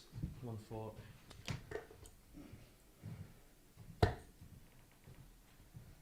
I distinctly remember the first time that Robert Thornton played Gary Anderson in a PDC ranked match. The sheer fire in his face saying, I want to beat Gary Anderson that day in Girvin in Scotland, which drew the biggest crowd of the weekend on that floor tournament. It's quite incredible. Maybe Nathan Girvin's got that same fire in him right here. Robert Thornton won both tournaments that weekend in Girvin in 2009. Nathan Girvin could win the match here. On the bullseye. And has done so. What a brilliant finish from Nathan Girvin. And respect paid by Robert Thornton. That's his biggest finish of the day. But what a performance to finish your day. 4-1 against Thornton. They are done now. And they have to wait to see where they are finishing the day with other players still having 1 match left. First, it's Richard North and Alan Norris who are going toe-to-toe for the top spot.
an interesting day this has been. Thoroughly enjoyable. And it all comes to a head here to see who will top today's table going into day 2 of Group A. Because just doing my sums right here, you would think that it would be an easy job for Alan Norris to top the table after 4 wins from 4. But if he doesn't do the job here against Northie, who had the biggest average of the day so far in his last match, he's going to lose that spot at the top. Okay, it's Rich throwing first. Game on. Richard North, who was on 6 points, 3 wins from 4. The only person he lost to was Robert Thornton by 4 legs to 1. 81. Everything else has been exemplary. His leg difference is +8. Alan Norris, 8 points from 8. Leg difference of +10, and you think, well, that's an unassailable lead, surely. Any win in this match for Richard North would be enough to get the top spot. Because he would bridge the gap of the leg difference. Even if it's 4-3, he would win the day on head-to-head record with Alan Norris, which is this match. 100. So it's a shootout for top spot. Sorry, mate. Could be a very good game, especially in the knowledge that Richard against Corrine Hammond was merciless, averaging just shy of 102, 67% on doubles, 41. and throughout the course of the day Richard North has been excellent on doubles, the best of everybody. And get a load of this, in 4 matches, 62% on doubles. That is unbelievably classy. A high out of 130. And averaging for the day, 93.5. The only statistic he doesn't lead in is the points table. And he can take care of that one right here. He just missed out on the 112 to take the first leg of the contest. Of the 2, he looks the slightly sharper player at the start. Double 16.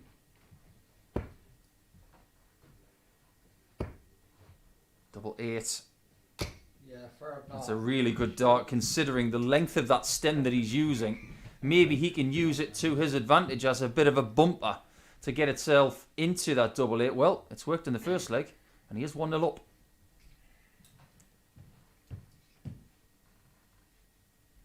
I'm not going to sit here and say that every single day of play that I've seen in the Online Darts Live League has been absolutely on fire. There have been some games which have been a bit attritional, but I have to say today, 140. I've been captivated by the talent of these players. If they finish the way they have today, tomorrow, we could be in for all sorts of entertainment.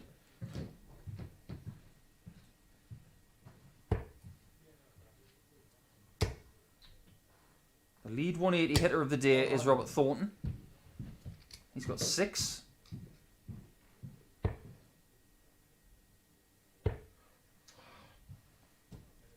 Nobody's really set that on fire.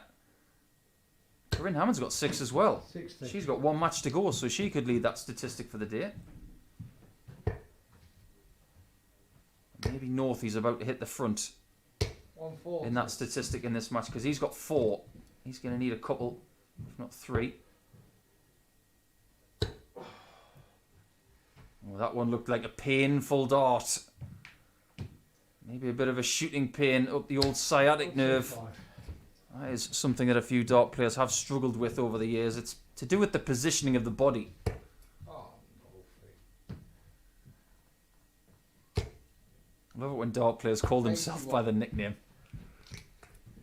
It's because everybody calls you Northie. Tops for Alan Norris. Double 10 is good, and that's a 15 darter to equalise at 1 leg all. We expect this game to be good. So far, so good, and it is now down to best of 5 after 2.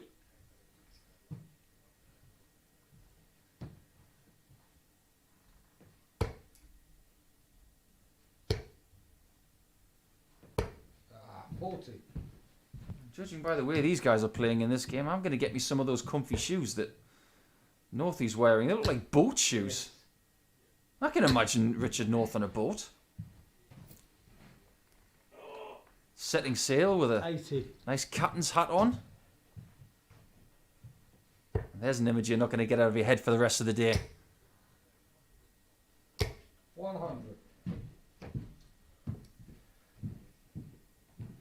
Spend enough time with Richard North, and I guarantee you'll be smiling.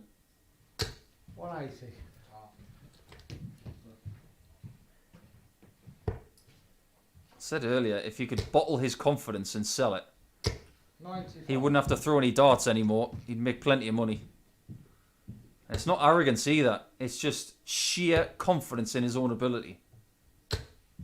100. And he's going to need some of that in this match because Norris is in no mood to be charitable. He does not want to let that top of spot of the table slip. But there's a 180 from Northie. His first of the match. And it's a biggie 41. because it gets him to a 2-darter.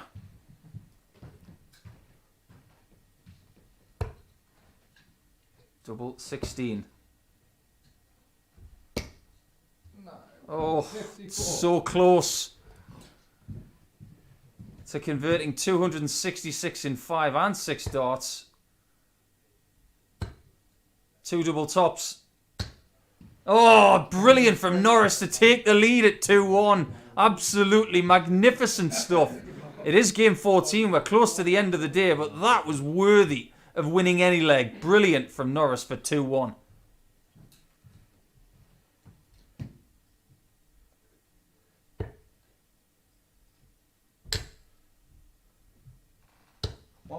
I have to say, isn't it great to see him playing well again? You think what some people have gone through when they're having their lulls in a sport, and we all say, we know you've got the talent, we know you can come back, but he's got to do it. That's the most difficult thing. You can have all the support in the world, but ultimately, as a dart player, you have to go and do it. Well, today, 85. Alan Norris is getting a huge injection of confidence in his arm. Because today he's played proper. 100. Very good things at very opportune moments.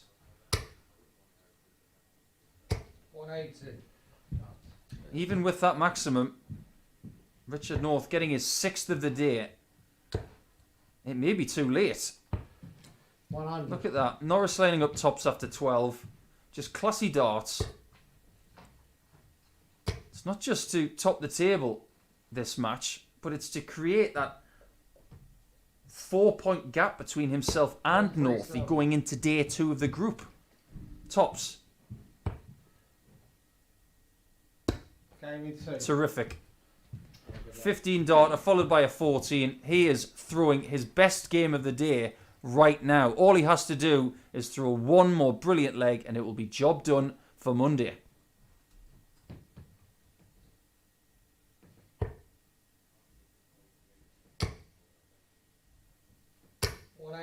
And there he is, the 7th 180 for Northie. He is top of the charts there now. Funnily enough, even with those 180s in this match, it hasn't been enough. That's testament to what Alan Norris has done with his 99 average. 180. Oh, but Northie sets up a 9. That's got a nice ring to it.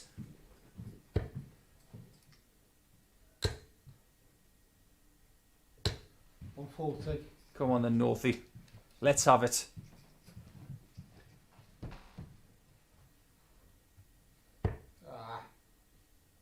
I've had a 9, of course, in week number 3 from James Richardson, but we're not going to get one in this leg. 91. But as far as fight backs are concerned, this has been pretty useful so far. Just got a rubber stamp leg 5. And he does. Can we just keep this day going? Because As we go on during the day, obviously we've been waiting for this game, but this is the best game so far, standard-wise. 5 legs in, and I don't want to see the end of it. It's brilliant. The North average is 105. 100. The Norris average is 100. That old coinage of, you've still got it. 140. They've both still got it. 6 180s. 60% on doubles for Norris. 100. Brilliant, brilliant match.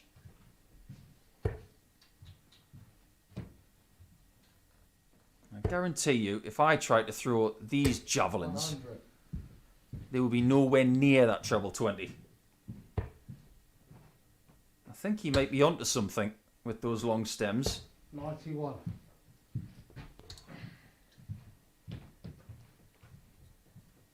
He's got to win 2 straight legs if he wants top spot by the end of the day. 140. And I'm not going to say he can't do it. Norris was in charge at 3-1 up. The way that Richard has responded, 80. he's making it super hard for Norris to rubber stamp this victory. A 5th of the day. 51 for Bull was needed, and this is now 97. Alan Norris for the win.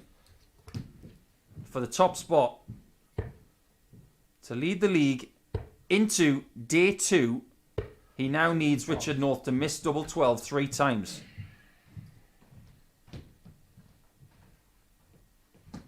Yeah, And he hasn't. Just got a feeling that that wasn't going to happen. And this is the perfect way to finish today. The 2 best players are about to go head to head in a 1-leg shootout to see who tops today's table. It couldn't be any tighter than that.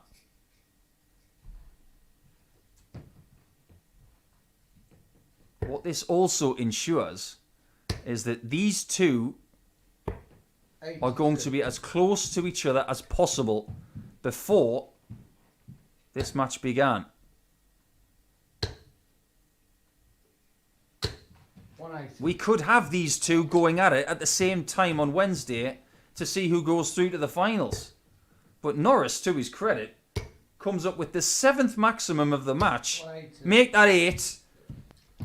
Well, more 180s in this match than we've seen legs. 100. I have to say, this is probably the best match I've seen in the Live League this year.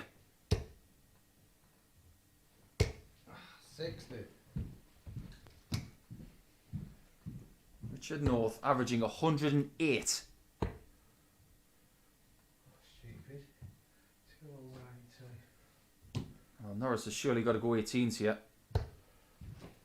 Absolutely the 57. right thing to do. He's first to the finish. But North is only just behind him.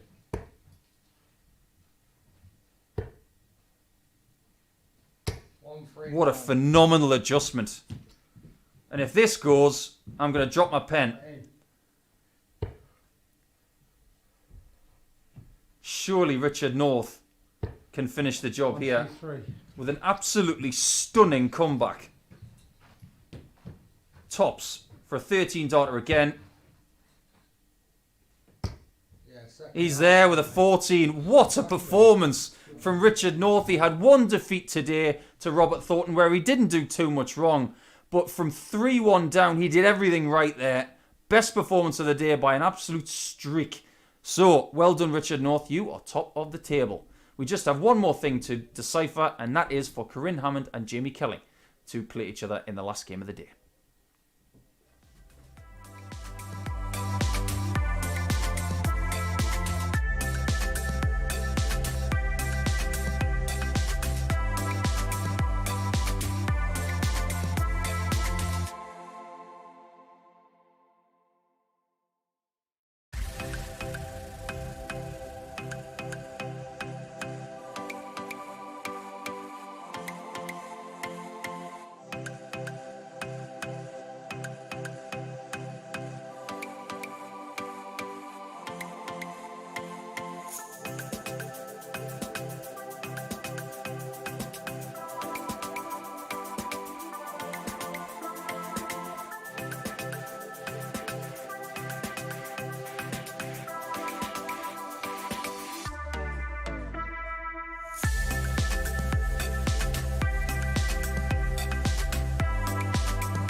Welcome back to the last game of today's play. It's all smiles from both players currently. I think we're all trying to catch our breath after that brilliant 14th match between Alan Norris and Richard North, where Northie has finished top of today's table after winning the last leg of his day. He was never ever top.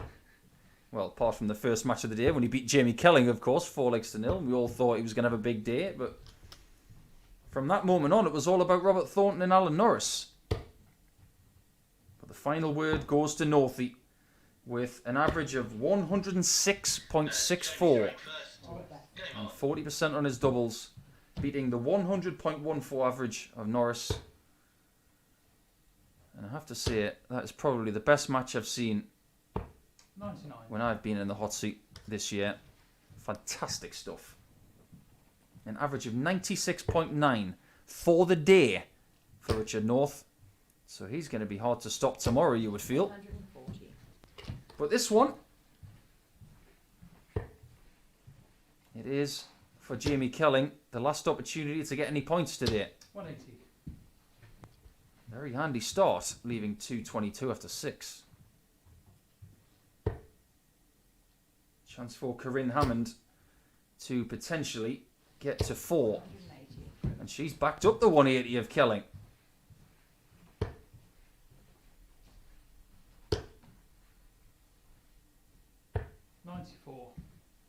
Differing fortunes for them today, really.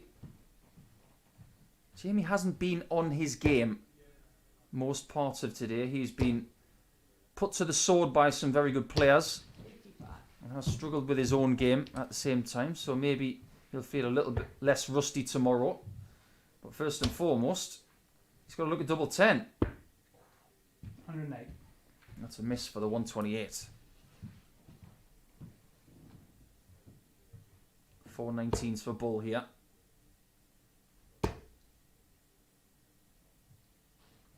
Oh, 43. And Kelling looking for a very tidy hold.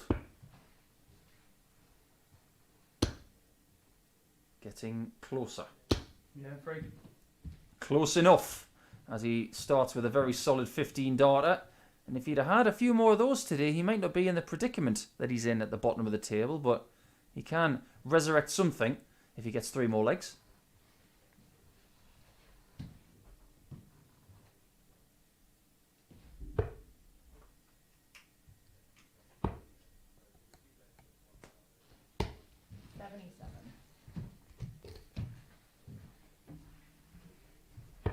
Started with a 4-0 defeat to Richard North in game number 1, which I think set the tone for Jamie. 24. It's always very difficult to start with a drubbing. And after that, he was defiant in losing 4-2 to Alan Norris.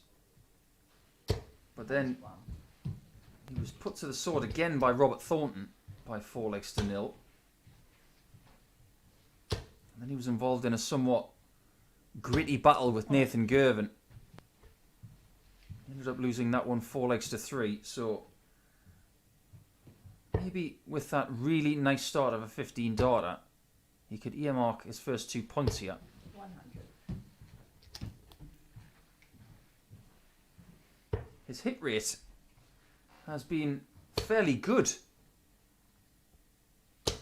before today's play.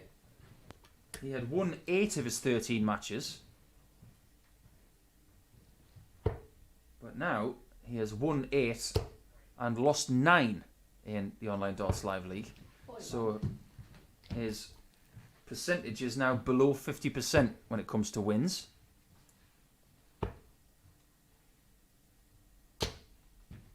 $96.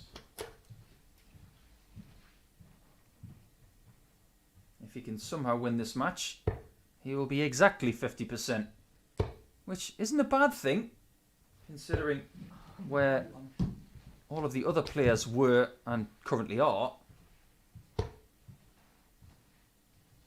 There's nothing to say that Jamie Kelling won't turn things around tomorrow and have a couple of perfect days tomorrow and Wednesday But you do get the feeling that if he's going to stand a chance of winning this group, he has to win this game as well as having those 2 perfect days. 129. We saw Robert Thornton in week 2 get through on 24 points. 140.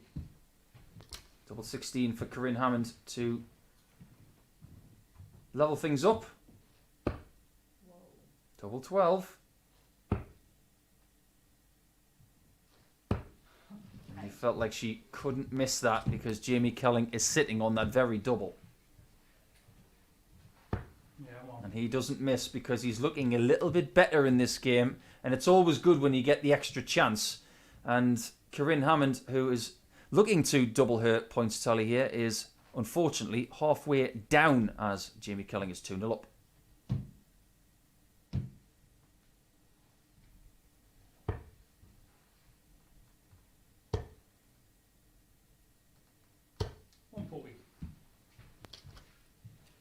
There's a somewhat old school look to Jamie Kelling's setup, isn't there?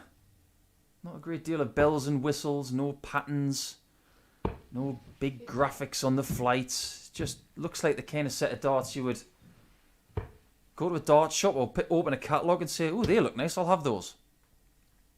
22. Nice and understated, which is something you wouldn't associate with a lot of dart players these days. There's a lot of patterns on shirts, all the bells and whistles on all the bits of kit. And I tell you what, Corrine Hammond today, she's been 180ing brilliantly. That's her second. And I believe that might put her top of the 180 charts on 8. Northie got to 7. I was getting so carried away with that match, he may have hit an 8th. 93. But for Corrine Hammond, the way she has performed today and the darts that she uses to be top of the 180 charts 140. just goes to show how good a player she is.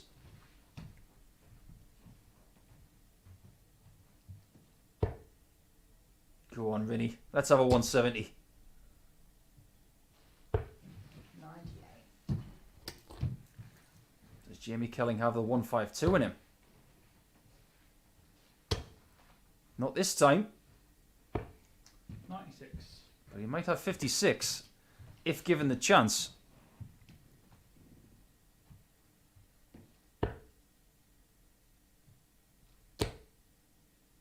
Double top. Only just. 36. She must have been going for that treble to leave double 4. With Jamie, that was unquestionably for the single. Gets a shot at tops, No, 60. but he needed the extra 1. And he was robbed of it because of his own inaccuracy.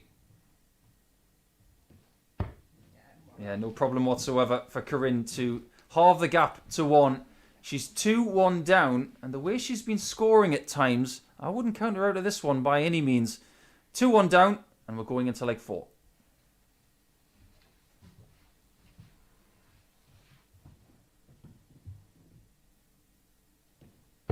Average around the mid-80s range. 125. And that's the kind of average you would expect from Corrine. I think she's been trying to elevate that consistent average over the last 2 or 3 years towards the 90 more often. That's what we're starting to see from the likes of Sherrick and Ashton and the likes of Dieter Hedman and some others.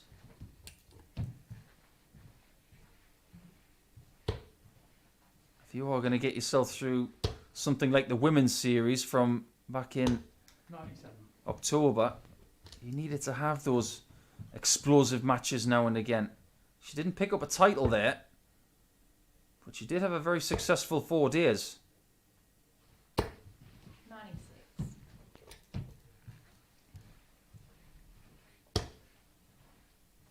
Did I say 4 days? I meant 4 tournaments. 28. She is firmly one of the best lady players on the planet.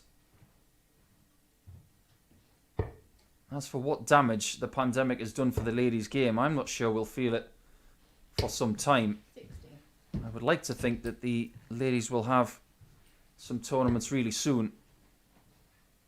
I know that Mikuru Suzuki's been playing a lot of darts in Japan over the last few weeks with success, playing against the likes of Seigo Asada and all of the top players in the land of the rising sun. 59. But there's no greater hotbed for darts than the UK. 100. And this is very stiff opposition, which is going to do Corrine the world of good. 60 for tops. And Jamie Kelling has already missed a shot at tops for a 3-0 lead. Does he get it for 3-1? Yeah, and 3. Yes, he does, in 3. 3-1 up and looking to get his first 2 points of the day. And he looks more polished in this game than he has all day long. And it's definitely showing in his form.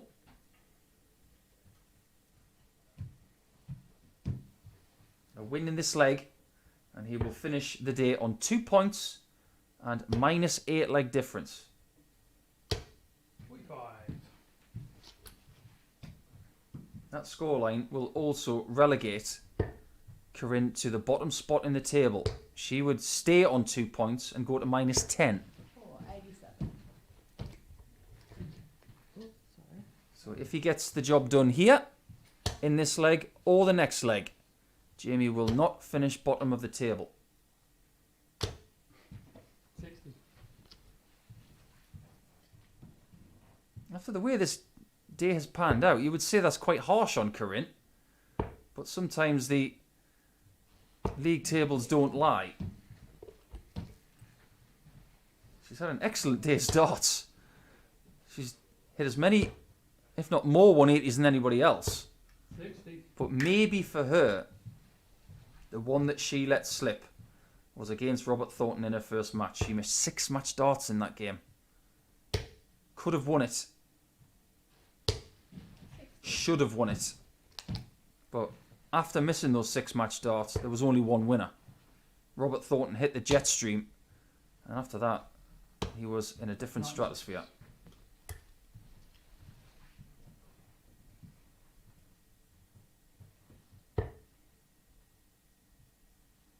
Has she got one more fight back in her? She needs 3 straight legs from here to double her points tally.